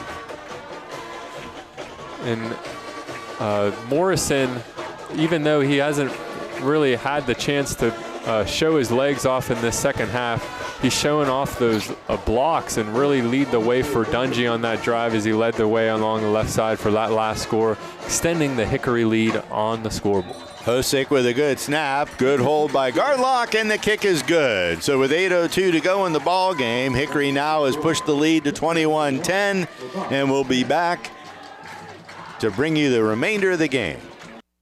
Warehouse Sales is your fishing gear destination, including PA fishing licenses, lures, lines, and more. Visit us on Facebook for daily deals or take the short drive to Sharon, PA today. Hard to find parts and accessories for any job, indoor and out. From gardening to gearheads, pest control to plumbing, we're Warehouse Sales. Chances are if we don't have it, you don't need it. Take aim. Warehouse Sales now carries Pennsylvania hunting licenses, plus hunting blinds, trail cameras, outdoor accessories, and more. Warehouse Sales in Sharon, PA. Hi, this is Joe Flynn with Flynn's Tire and Auto Service. You're listening to High School Football on Friday Night PA. Welcome back to Friday Night PA as Hickory Hornets just extended their lead on the scoreboard, now lead 21-10 with 8:02 left in the fourth quarter against the Bison. And set the kickoff here is Daroff for the Hornets. And it looks like Vimano and Blows are back again to receive the kickoff. He's going to kick it deep. It's going to be pulled in by Vimano at the 7. He's out to the 20, and he spins and gets across the 25, and they'll mark him down at the 27-yard line. Schneider was down there for the stop. And at the helping him out there, too, was Tyler Wilcox. At the end of this game, the star of the game will be awarded the U.S. Army Award of Excellence, and has to be between a few players so far. Obviously, Morrison always has his name in the hat, but Dungy so far has had a great game, and still the award is to play for as the game still within reach within the Bison if they can score here on this drive. And I got to say, Dominic Walters, the quarterback for the Bison, has to be given some consideration. I think he's been fantastic tonight. I can see where those numbers come from. He's hard to tackle, he throws a good ball, and he's smart. He's working out of a shotgun this time with 2 receivers way to the left. They give it to Zadowski, who tries to break through. Holding on for dear life is Trevor Borowitz, and he brings him down at the 35, but that's a gain of 8. It'll be 2nd and 2. You'd have to expect that the Bison playing a little bit more of a tempo here, playing against the clock here with about 7 minutes left in the fourth and their season on the line, down 2 scores. They got 2 again out to the left, 1 to the right. They got a tight end tight to the left, and Sadowski is the running back. Working out of the shotgun is Walters. He's looking to pass. He turns. He's going to run to his right, and there's a hold, and he goes down. Colton Bernice, along with Michael Risve, bring him down. And let's see what the penalty is. It's in the area of a hold. I think that the Hornets will take the penalty. Where would the loss have been to? The loss would have been back to the 32, which would make it 3rd and 5. The penalty will move him back to the 25. Holding number 54, White, 10 yards from the spot of the foul. Replay 2nd down. I mean, you did have a sack, but I think you take the 10 yards because you want to keep him as far away from that goal line as possible. What do you think, Kevin? Yeah, it's hard to say. Defense has been playing well. If you're the defender, obviously, you don't want the penalty. You want the sack. So. That's true. They're going to move him all the way back to the 24, so it'll be 2nd and 13. Walters out of the shotgun, 4 receivers in the pattern. He's rolling to his left. He's got room. There's nobody there. He can run for days. And he just ducks out of bounds as Kelvin Morrison came up to make the stop, but he got almost all of it back. And then some. He's out to the 35, so it'll be 3rd and 2. And he's a really slippery runner. There's no doubt about it. There was nobody there on that end when he rolled out to the left, and he was able to scurry. He's not lowering his shoulder like some of the Hickory runners, but he got them close to a first. And now he'll work out of from under center. Calvin Morrison in on defense for the Hornets. Straight ahead handoff, no, he keeps it. He's hit, and he's going to fall forward. Dylan Gardner hit him, but he couldn't get him down. As I said, he's hard to take a straight hit. He slides off all of them. Now Cavante Miller on the ground. He's had a history of cramping up. He's back up. So that's enough for a first down. We're in under 7 minutes to go. They'll mark him down at the 38. Yeah, last play was a design run for Walters. What makes him so effective running the ball is that he always has his eyes still downfield, and that threat always keeps the defense on their heels. So Cavante Miller will come off. Official timeout for an injured player. Let's see who the Hornets will sub in. Michael Risve going back in. Well, maybe. Borowitz is out. He's testing that injured leg. So Risve comes in. They're going with 5 wide. Nobody in the backfield with the quarterback, Walters. He's working out of the shotgun. He's got trips to his right, 2 to his left. Back to pass. He's looking over the middle, and the receiver got behind the linebackers, and he dropped it in beautifully at the 42-yard line of the Hornets, and that's a first down, and now they're in Hornet territory. Yeah, it's getting towards the time of the game when you kind of have to air it out with the time against you, and Walter's doing a great job there as he's able to find the receiver just running up the seam and able to drop the ball on the dime and get that first down, and great throw and catch there. I'm surprised you haven't seen it more, as they had that play early in the game, that long pass which led to the pass interference and led to their first touchdown of the game, and haven't really seen them air it out much, but in the situation where it's needed. So well, I saw on film they run that play a lot, and they've run it at least 3 times tonight, where they get the either receiver or the tight end to get behind the depth of the linebackers, and Walters is very adept at dropping that ball over the top of the linebackers where only his receiver can catch it. And that's a skill, and this kid has truly impressed me tonight. He's an excellent quarterback. Everything we heard about him is true. So the Hornets had to call a timeout. They had too many men on the field, so they called the timeout to get the defense set. They're going to go with that empty backfield again. He's in the shotgun with 5 receivers. He's going to get it out quick to the left. There's a quick pass. It's caught. Hanging on Dylan Gardner, and another player is down for the Hornets. Yeah, Marzier Gardlock. Yeah, looked to be almost close to a blindside block there, a crushing block there from the receiver on the far side as ball is caught, and he comes in and breaks the block, and able to clear the way, but is forced out of bounds after the few yards are gained. But with the break in the play on the field, we'll take a break up here in the booth. Back after these messages. Mercer County Community Federal Credit Union, making a difference in our community. Get great rates on savings and checking, mortgage loans where we turn home buyers into home owners, and auto loans to fit your life. With a credit union loan that fits your needs, budget, and lifestyle, we'll be your partner working side by side, helping you succeed. 2 convenient locations, Hermitage and Sharon. Mercer County Community Federal Credit Union, making a difference in our community. Hi, this is Tammy Calderwood from Mercer County Community Federal Credit Union, and you are listening to High School Football on Friday Night PA. D'Onofrio's Food Center has a long history of friendly, helpful service and affordable prices on all their groceries. Try their fresh deli meats and cheeses or their tasty bakery items. Pick up fresh produce, seafood, and delicious barbecue. Stop by the meat department for homemade sausage and fresh-cut steaks. Be sure to ask about their catering services for your next event. And find all the groceries you need from national and store brands. Serving the community for 4 generations. D'Onofrio's Food Center on Route 18 in Hermitage. This is Mike Lysak from Warehouse Sales, and you're listening to High School Football on Friday Night PA. Back in action. They've been working with an empty backfield. Walters working in a shotgun. He's got pressure.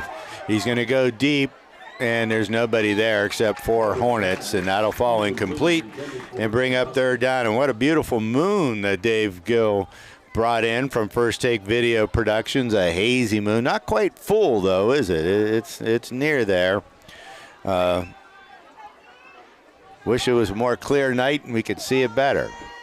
So this will bring up 3rd and 5 for the Bison. They've been working with an empty backfield. They've shown a diverse offense in this football game. Walters in the shotgun. He's back to pass. He's got pressure from Evans. He gets hit. Evans chasing him from behind, and he's just going to scoot out of bounds. The kid is slippery. You just can't bring him down. They had the pressure, but they got the right side end pushed up the field, and that created a big seam for him, and they had the receivers running deep, so there was nobody behind there, and Walters just waltzed on down to around the 26-yard line, and it'll be 1st down, and he stops the clock at 6 minutes to go in the ball game. Hickory 21, Fort LaBeouf 10.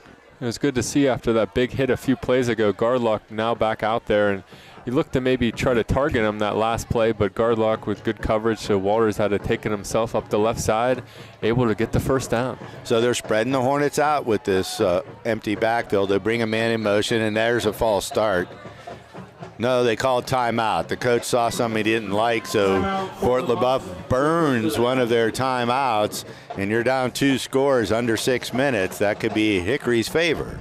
We'll be back after these commercial messages. Looking for a timeless treasure? Discover the magic of King's Jewelry, a family-owned gem since 1914. We're excited to announce our brand new location at 2220 East State Street in Hermitage. Whether it's an engagement ring, a special gift, or a stunning statement piece, our expert jewelers are here to help you find exactly what you're looking for. Join us for our grand opening, enjoy exclusive offers, and discover why generations have trusted King's Jewelry for their most cherished moments. King's Jewelry, celebrating love for over 100 years. Hi, this is Rod Jones from Jones Performance Products, and you're listening to High School Football on Friday Night PA. So that break actually helps the Hornet defense, who've been on the field a long time here in this football game, as the Bison have been able to run their offense effectively. This time they have one back alongside Walters in the backfield. They'll put a man in motion. Walters is back to pass. He's got pressure. And they get the pass off, but Kelvin Morrison is right there along with Jackson Schneider, so it'll be a short gain of about 2 yards. And that was to Sadowski, the running back in motion, who was out in the pattern. And Morrison hasn't really been out there much on defense, but it's smart having him out there now, as you know you have to have those big plays, so having a speed out there will be good for that defense. They're going to go empty again. Working out of the shotgun is Walters. They created a lot of space for him with this formation. The Hornets are coming in. They throw it deep down the field, incomplete. The defender fell. I think he got pushed down, and there was no flag. It was Mirlon Peterson, but that also threw the receiver off of the pattern. It'll bring up 3rd from the 24. Now, this is a two-score game, so if they don't get this, they may kick the field goal because they need it. They're down by 11. They need 3 and 8. And how costly is that missed field goal from earlier, that short missed field goal for the Bison? So they put one back alongside Walters in the backfield this time. And he fakes it to him. He's rolling to his right. Cavante Miller's there. He throws it down. It's intercepted. Is that Calvin Morrison going up the sideline? If it's Calvin Morrison, they're not going to get him. Even if it's Christian Dungy. Calvin Morrison with the interception return for a touchdown, and the Hornets now push their lead to 27-10. Yeah, and I mentioned Morrison hasn't really been out there. This has probably been his first drive out there on defense the whole game, but Bison trying another one of those drop passes in between the coverage, and Morrison's speed's able to make up for it as he's able to drop back and pick off the ball and just run it back along the right side, untouched for the touchdown. Pick six score extends the Hickory lead now up 27-10 against Fort LaBeouf. I didn't mark exactly where, but I'm saying 78 yards on that return. Will Hosick the snapper, Marzair Gardlock the holder, Callum Dara set to try the extra point, and it might be a little off to the left. Didn't get the snap down real quick. So that will make it 27-10, but it's still a three-score ball game. And with 5:05 to play, that might be the fork in the Bison for this season. We'll be back after these commercial messages. The Sherman Funeral Home and Cremation Service congratulates the athletes, band members, coaches, and parents on their season. Owned and operated by Steve Sherman and son Steve, we personally handle all aspects of your loved one's service. It is our honor to serve you with a wide range of services and ceremonies. Best of luck tonight from the Sherman Funeral Home and Sherman family. Sherman Funeral Home located on Highland Road in Hermitage. This is Ben Bissett from Ben Bissett Chevrolet, and you're listening to High School Football on Friday Night PA. So Calvin Morrison with a dagger into the heart of the Bison with that interception return, nearly 80 yards, pushing the score to 27-10 and probably an insurmountable lead at this point in time. That also takes the wind out of your sails too. Dara set to kick off. Blausen Von Mano back to receive. They kick it short this time to an up man who takes it across the 30. He's going to get out to around the 38, and he'll be wrestled down there. And Dixon again on the stop for the Hornets, or Wilcox, excuse me, Tyler Wilcox. So they're going to mark him down closer to the 37-yard line where the Bison will start this drive. Actually going to put it at the 36. 4:59 to go. 27-10, the Hornets lead. Dylan Gardner comes off. He's played a whale of a football game tonight. The young man has earned his stripes, that's for sure. And you have him for 3 more years. Yes. And the Bison down 3 scores on the scoreboard now. Hasn't really been a 3-score game in terms of just the play of both teams. Hickory's just done the right things at the right time to extend their lead. So Walters back to pass. He floats it down, trying to get Strushin incomplete. He was open. Brings up 2nd and 10. Yeah, just not quite able to find him as Strushin was running up the left seam and looked to throw it at the back shoulder, but Strushin was looking more towards his other shoulder, so ball fell incomplete. Sets up a 2nd down, and really this game has been a battle of the red zones, and Hickory's defense has really came out on top in this game with that goal line stop, the missed field goal, and then that last drive there. So Walters is under center. 2 receivers to his left. They fake the handoff. He's going to try to do that little dump pass. That's what he excels at. He gets it complete to Sadowski, who's going to get out to the 46. He'll be near the first down. They'll give him the first down. Christian Dungy on the stop. No, was that no. I think it was Kelvin Morrison on the stop. Surprising seeing him out there still, but still wanting to make plays. This time they hand it off. No, Walters, the ball's on the turf, and the Hornets are going to recover the fumble. Bryson Applegarth takes the ball, and the Hornets will get the ball at the 47-yard line with 4:31 to go, leading 27-10. So the last two drives for the Bison have ended with turnovers. They're just not made to drive down the field quickly. And when I saw the film, Walter's short passing game was exceptional. Where I thought he started to break down a little is when he was trying the medium depth or the longer throws, and that kind of has been borne out. He had the one good long pass that they got the pass interference on. They tried it again unsuccessfully. They tried another long bomb down here that last drive into the right corner, and it was not real close to the receiver. And then the interception by Kelvin Morrison that has kind of put this away. So the Hornets have called timeout. So while they take a timeout, so will we. You grew up knowing you could do anything. As a soldier in the U.S. Army, you'll test your limits and feel the pride of doing things you never thought possible. From working with computers, assisting physicians, or fixing helicopters, there's a job that's right for you. And those who qualify can get up to a $50,000 enlistment bonus for certain jobs. You earn money for college while learning how to be a team leader as you become part of a team. To find out more, visit us during a football game or go to GoArmy.com. Be all you can be. Paid for by the United States Army. Hi, this is Rod Jones from Jones Performance Products, and you're listening to High School Football on Friday Night PA.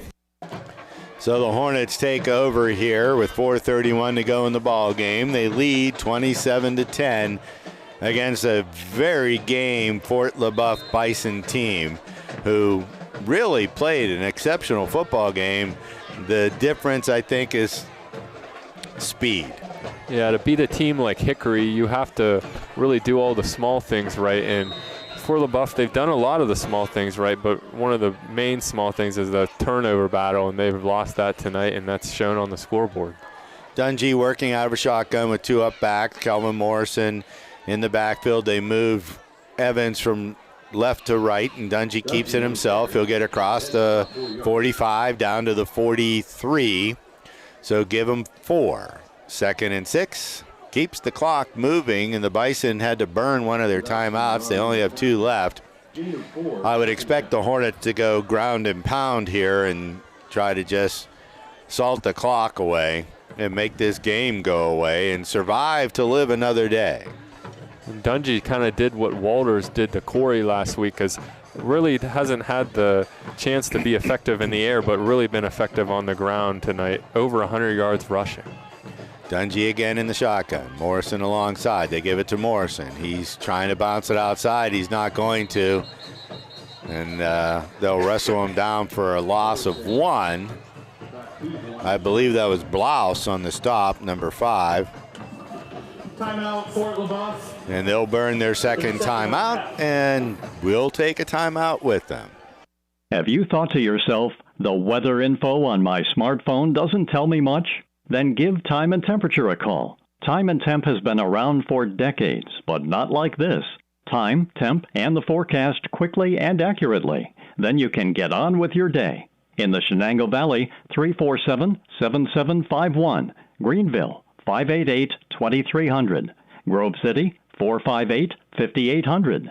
Save it in your contacts for easy dialing. This is Bruce Robertson of Shenango Valley Time and Temperature, and you're listening to High School Football on FridayNightPA.com.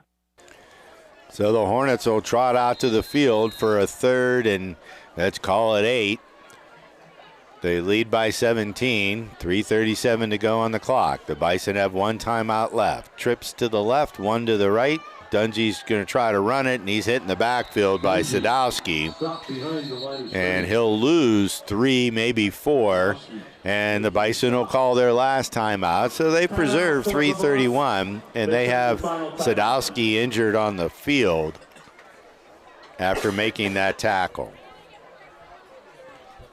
And with Hickory up now, 3 scores, 3 minutes left to go, I think we can look forward to next week and the other game tonight. Sharon, I think they're probably still leading convincingly.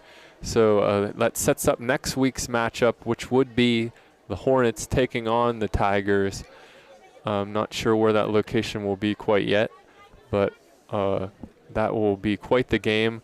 Earlier in the season, the Hornets played Sharon, and the final of that game was 21-19. Hickory came out on top. That was a close game, so sets up another close game next week. So be sure to tune in for that.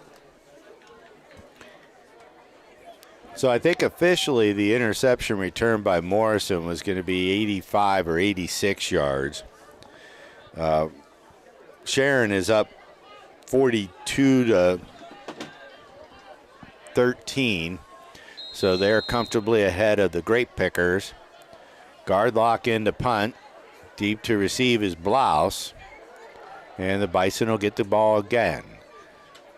They bring on some pressure, line drive punt, bounces at the 22, and will roll down to around the 16 or 17, where Will Hosick will down it, and the Bison have 3:20, and they need 17 points. So it looks like a rematch of last year's District 10 title game that was fought right here. A very entertaining game that the Hornets came from behind to win, even though Sharon had one last gasp and were unable to score at the end of the game. Don't know where the game will be played. What I do know is Slippery Rocks Field is not available. And it would not shock me if maybe they try to get this game in Farrell. Working out of a shotgun is Walters. He's going to roll to his left. He's got pressure. He cuts it back to the right. He's got a little room to move. He's got a host of Hornets chasing him down. He'll scoot out of bounds around the 26, make it the 27, and that'll be enough for a first down. And he stops the clock with 3:12. Kid's been a dynamic player tonight. Just couldn't outplay Christian Dungy and Kelvin Morrison is really what it comes down to. Those two on offense have, with their speed and running ability, have been able to keep the Hornets ahead and keeping the Bison at arm's length. Walters has got a lot of pressure this time, and he'll scoot out of bounds for a loss at the 25. It counts as a sack. Will Hosick, I think, was the closest player to him, so I'll give it to him. Yeah, in the first half, you didn't really see Walters get the rein to run around, and now that we're seeing it more in the second half, we've seen the playmaking ability he has, and scrambles for just a few yards on that last play. And he'll lose two. That's why I think they count it as a sack, because he was back to pass. He's got 3 receivers in the pattern, 4 make it, 1 running back.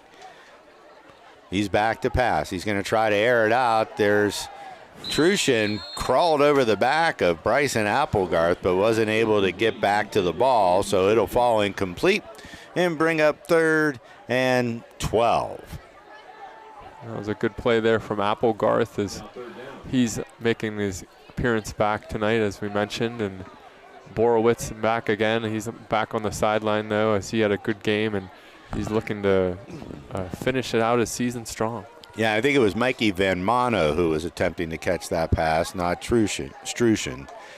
Walters back to pass. He's going to air it out again. He's going over the middle, and it's intercepted by Marzair Gardlock. And the final score is not going to be indicative, and he's going to get tackled down around the 10. And the Hornets get their 3rd turnover with 2:50 to go in the game. They'll have first down near the 10-yard line. And that's if there's an Achilles heel in the Walters game, it's as I said, the mid-range to deep ball. He just doesn't have the arm strength to get it out there, and that time it kind of floated up, and Gardlock was right there for the interception. So they'll mark him down just around the 10-yard line. The Hornets will huddle up, and we'll be back in a moment to bring you the last plays of the game.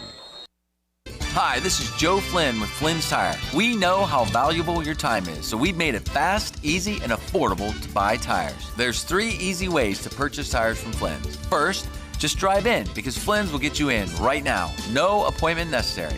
The second option, give us a call, and we'll help you select and reserve the perfect tire for you. The third option, save time and buy online at flynnstire.com. It's that easy. Christian Dungy back here. He's going to run to the left, stay in bounds. He's inside the 5, and he will go down inbounds at around the 5-yard line, so he picks up 5. Hornets are going to try to score. They don't want to give this Bison team any chances of coming back, even though it would be highly unlikely. Second and goal from the 5-yard line for the Hornets, and they will milk the clock at this point. They can't take it down to 0 because there's 2 minutes to go. Not quite, nearing 2 minutes to go.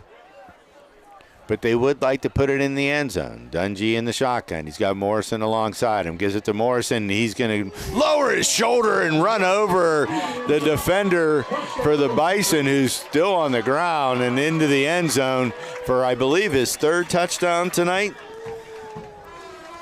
I think, yep, that is his 3rd touchdown tonight, as he had 2 in the first half, and now, or actually technically 4 touchdowns, as he had that pick-6 interception return. So 3 on offense and 1 on defense for Kelvin Morrison. Callum Dara in to attempt the extra point. Hosek the snapper, Gardlock the holder.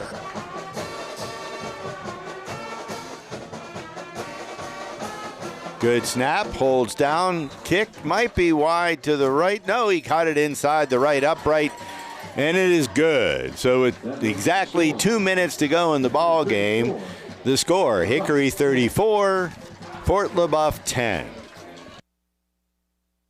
Have you thought to yourself, the weather info on my smartphone doesn't tell me much? Then give Time and Temperature a call. Time and Temp has been around for decades, but not like this. Time, temp, and the forecast quickly and accurately. Then you can get on with your day. In the Shenango Valley, 347-7751. Greenville, 588-2300. Grove City, 458-5800. Save it in your contacts for easy dialing. Hi, this is Rod Jones from Jones Performance Products, and you're listening to High School Football on Friday Night PA.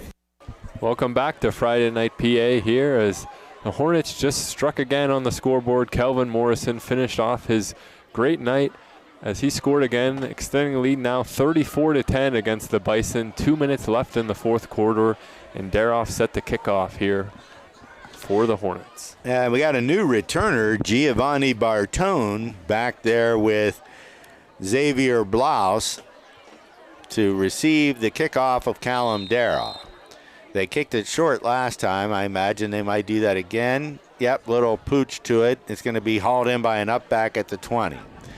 And he's going to cut to the left. He's got a little room to move, and he'll slide down as he gets around the 10 or 30-yard line. That's Dominic Wolfarth. And they'll mark him down at the 32. And with there being about under 2 minutes left in the 4th quarter here, we have some talking about the U.S. Army Award of Excellence Player of the Game. Obviously, Dungy had his say on the award. His first half and second half was pretty special, but Kelvin Morrison had a special second half for sure, as I think I have him 10 carries, 100 yards, 3 touchdowns on the ground, and then he had that 1 interception on defense that he returned about 80 or 85 yards for the touchdown. So touchdown on defense, 4 touchdowns in total. I think no one else but has to be Kelvin Morris. I would say he single-handedly took over the game in the second half on offense and on defense, which he hasn't played a lot of defense. And I understand why, because he's so important to your offense and you had other players back there. But, boy, what a difference maker Kelvin Morrison is, and you can understand why Ohio State, Penn State, Pitt, Alabama, these other teams are looking at him, because you don't find that talent very often, and certainly not as often in Mercer County. The kid's legit. So with a minute 52, Fort LaBeouf will probably start their last drive of the season, trailing 34-10. In a game that was much closer than the score indicates. They hand it off. This time the running back gets out across the 40, out to the 41. I believe that's Brady Black. He'll pick up 10. Give him a first down with a minute 38 to go. They're winding the clock. And Morrison, again, winning the player of the game. His stats can't always be quantified as well, as he had some key blocks that really freed Dungy on some of his long runs as well. So really a full game from him. And they try a quick pass to Blouse. It falls incomplete at around the 46-yard line. Let's see who was in there. I think that was Becker on coverage for the Hornets. Luke Becker brings up 2nd and 10. It does stop the clock with a minute 22. We got a bunch of new Hornets in there. I don't know if we have the time to be able to identify them all. I do see Luke Patton in there. Roxas Gill in at linebacker.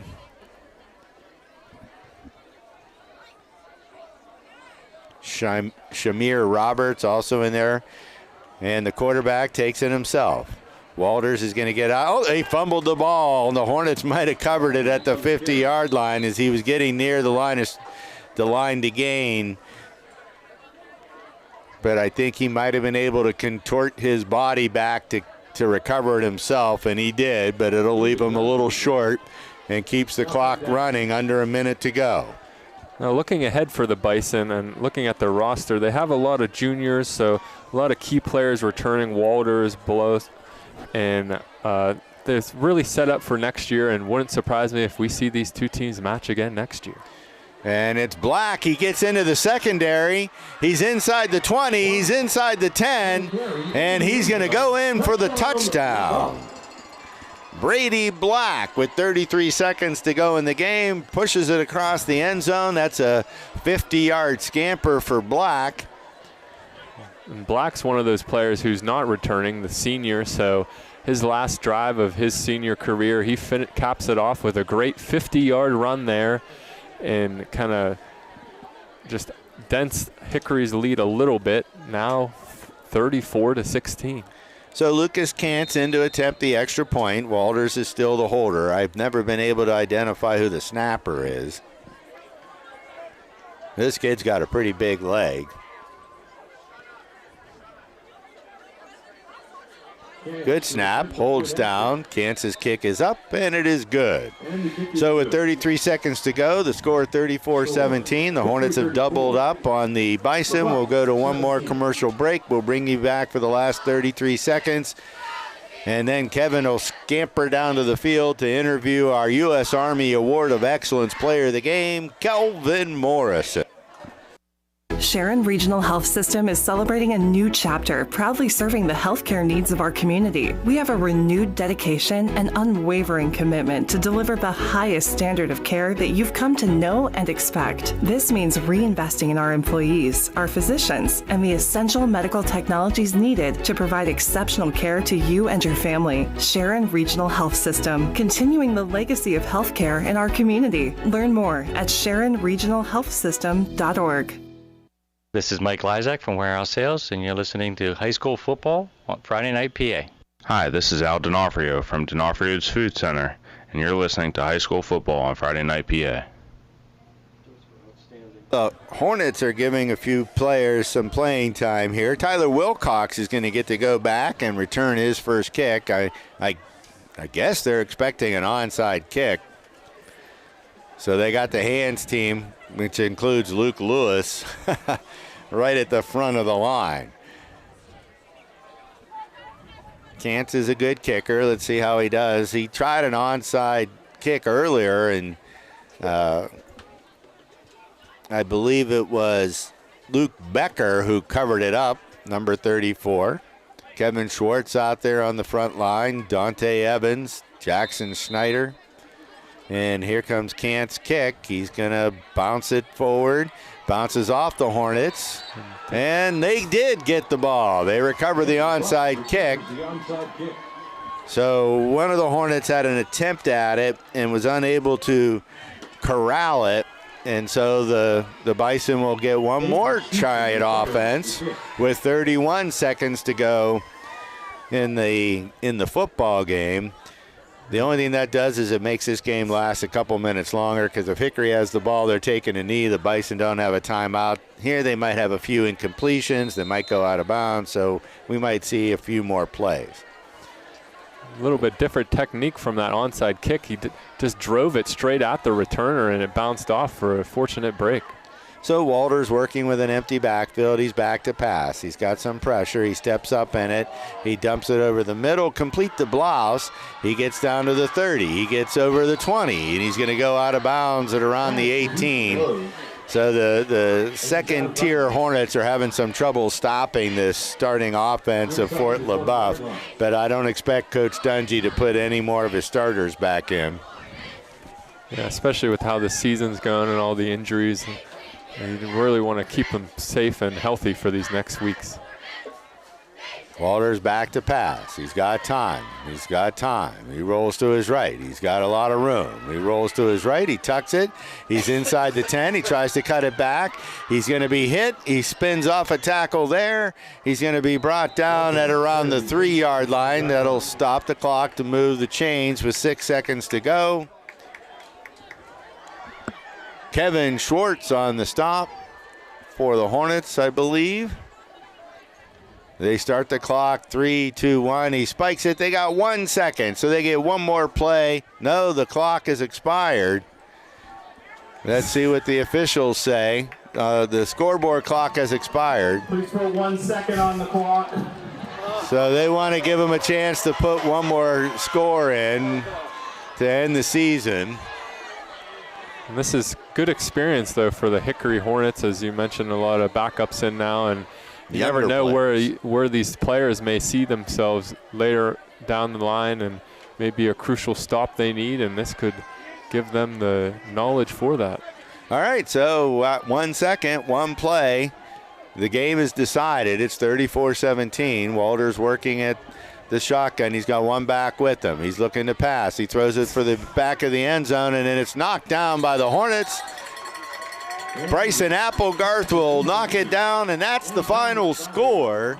Hickory 34, Fort LaBeouf 17, and the Hornets advance to the District 10 Championship for the second year in a row.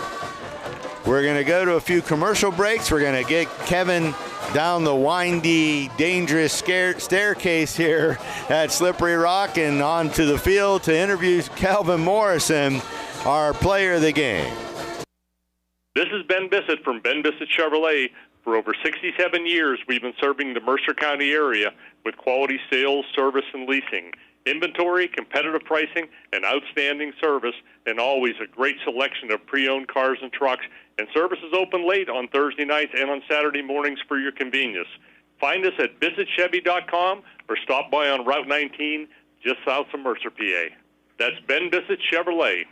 Hi, this is Joe Flynn with Flynn's Tire. We know how valuable your time is, so we've made it fast, easy, and affordable to buy tires. There's 3 easy ways to purchase tires from Flynn's. First, just drive in, because Flynn's will get you in right now. No appointment necessary. The second option, give us a call and we'll help you select and reserve the perfect tire for you. The third option, save time and buy online at flynnstire.com. It's that easy. Just drive in and Flynn's will get you in right now. And tell them Vinny sent you. Looking for a timeless treasure? Discover the magic of King's Jewelry, a family-owned gem since 1914. We're excited to announce our brand new location at 2220 East State Street in Hermitage. Whether it's an engagement ring, a special gift, or a stunning statement piece, our expert jewelers are here to help you find exactly what you're looking for. Join us for our grand opening. Enjoy exclusive offers and discover why generations have trusted King's Jewelry for the most cherished moments. King's Jewelry, celebrating love for over 100 years. This is Rod Jones. On behalf of Jones Performance Products, we wish all sports a healthy and safe year. We are located in West Middlesex, PA, and are the leading manufacturers of semi-truck hoods and the home to truck rods, custom hoods. Visit our website at jonesperformance.com. This is Ben Bissett from Ben Bissett Chevrolet, and you're listening to High School Football on Friday Night PA. All right, we're back here at Mahalik Thompson Field. We're working on getting power to our remote device so we could hear Kevin, who's down there on the field. And Mike, while he's making his way down, is this the scariest press box? Leaving the press box, going to the far side of the press box, going down the spiral staircase, and you're looking down screaming to yourself, don't fall, don't fall, don't fall. Especially because it would have hurt really, really bad if you survived that fall. So, well, I've been to quite a few press boxes. I won't say that this is the scariest. I got to tell you, Slippery Rock High School has a new field, but their press box has one of those drop-down ladders. Oh. And it doesn't have railings. So when you're carrying your equipment, you're carrying it almost straight up. At least this one has railings and goes around and around. And I told everybody who was concerned about it, after you do it 3 times, then you get less fearful of it. That's the way I look at it. If you do it enough times, then you get used to it. So, but it's up there. There's no doubt about it. It's up there as scary goes. I was thinking about doing the little kid thing where you sit down in your rear end and go down one step at a time. You would have had a wet rear end then, Chuck. And that's why I didn't do that. Raining here early. Even though the rain held off for most of the game, it did make for some slick field conditions. And we saw a few slips and slides out there, but nothing that was dramatic. And it certainly didn't affect the outcome of the game. And I would say that this game, I wouldn't, I like the phrase according to Hoyle. When I watched the film prior to the game, what I saw from Fort LaBeouf is exactly what we got. A big line that can create holes. They can get 5, 6, 7 yards, maybe 15 in a cloud of dust, but usually it's going to be, the 5-yard gain, and they were always ahead of the sticks. But what they aren't able to do is score quickly. And boy, Hickory, I thought that the speed and the athleticism that Hickory had was going to be difficult for them to contain.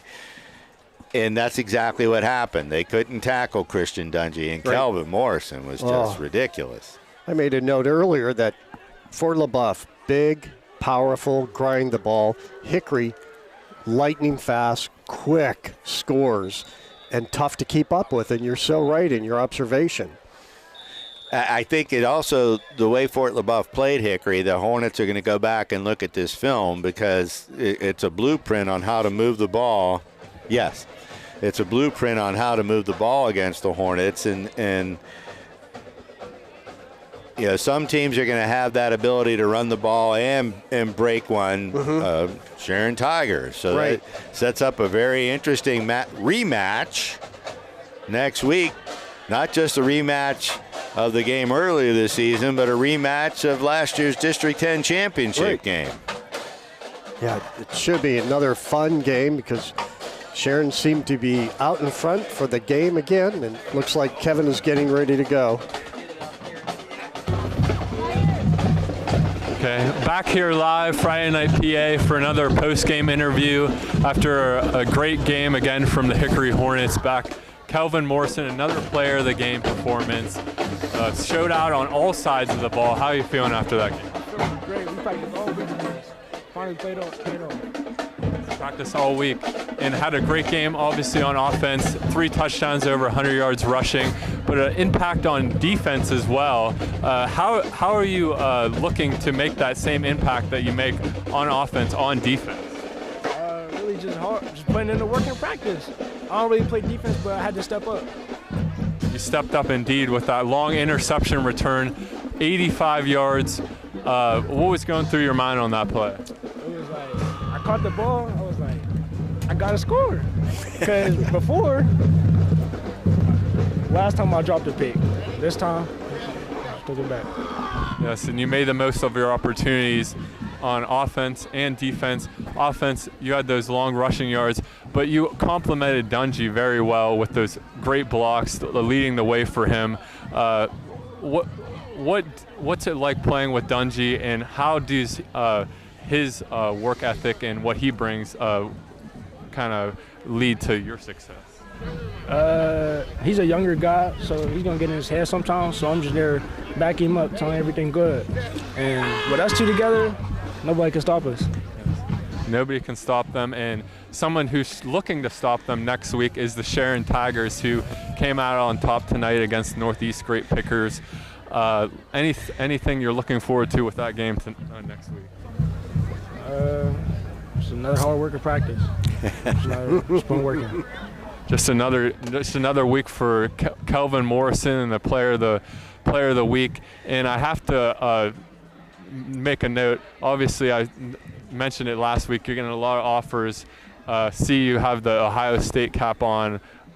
Any thoughts? Nah, I just threw it on. just another week with Kelvin Morrison, player of the game. Back to you in the booth. Thanks very much. Excellent interview by Kevin of Calvin Morrison, I got to say. It just so happened to have the Ohio State Buckeyes hat on. Yeah, it just happened. Yeah, happened to have an offer from one of the best teams in all of college football, who's number one in the country right now. I'm going to be a little personal. I get to see the number 2 team in the country as I'm traveling to Happy Valley tomorrow morning. Oh, really? Whoa. To visit my daughter and go to the Indiana-Penn State game as my Panthers are off. But you got to respect my Panthers making number 24 in the college football playoff rankings, and 3 big games coming up for them. So a lot of good football ahead. Next Friday night, we'll have the Hornets and the Tigers at a place to be determined. Right. Not here, though. As they say in my radio days, stay tuned. We will all find out. Sunday, I think, is when they release Sunday the info. morning or around that time. I try to, I do everything I can to try to find out early, but they don't always give me any advanced information. We just know it will not be here. It definitely will not be here. I don't know if they'll do Farrell.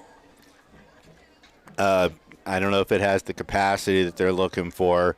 I don't know if Westminster, I don't know if Teal, I don't know if they'll try to push us further, but since it's a Valley game, I would hope that they keep it pretty close. Wilmington is definitely on but Wilmington is also Since playing. They're still in the game, or still playing. That's one of the issues, and it was kind of funny because before the game, a gentleman from District 10 was telling us all the places that he doesn't think that they can play. You can't play here at Slippery Rock, can't play at other games or in locales because the teams are still active in the playoffs. I'm sure Hickory would make their field available if they were interested. So. And I think that would be nice of them to do that. But I'm not going to hold my breath that would be the case. And at Hickory tomorrow, there's a big game. Greenville Reynolds playing, and I'm kind of disappointed. I am going to be at Happy Valley, which is nice, but I had an opportunity to be the stadium announcer for that game, and I had to pass. Wow. I really enjoy doing those games and watching great football, and that is setting up to be a whale of a football game. So I'm assuming Friday night PA, maybe not there. No, not tomorrow. Not tomorrow. No. We're pretty much locking in with Hickory for their playoff run. All right, well, so far the Hornets have carried us forward. So on a great, brisk fall night, the Hornets come out on top 34-17 over the Fort LaBeouf Bison, and we'll bring you the Hornet-Sharon Tiger game next Friday. Whether we'll have video or not is to be determined because we have to get permission from District 10, and the National Federation of High Schools has an exclusive right to broadcast any game they want, and that is a possibility they may grab that game. So pay attention to the Hornet Facebook page, the Friday Night PA page. We'll keep you updated. Absolutely. We'll definitely bring you audio. Hopefully we'll be able to have the video. And everybody have a good evening and a nice weekend. Good night, everybody. You grew up knowing you could do anything. As a soldier in the U.S. Army, you'll test your limits and feel the pride of doing things you never thought possible. From working with computers, assisting physicians, or fixing helicopters, there's a job that's right for you. And those who qualify can get up to a $50,000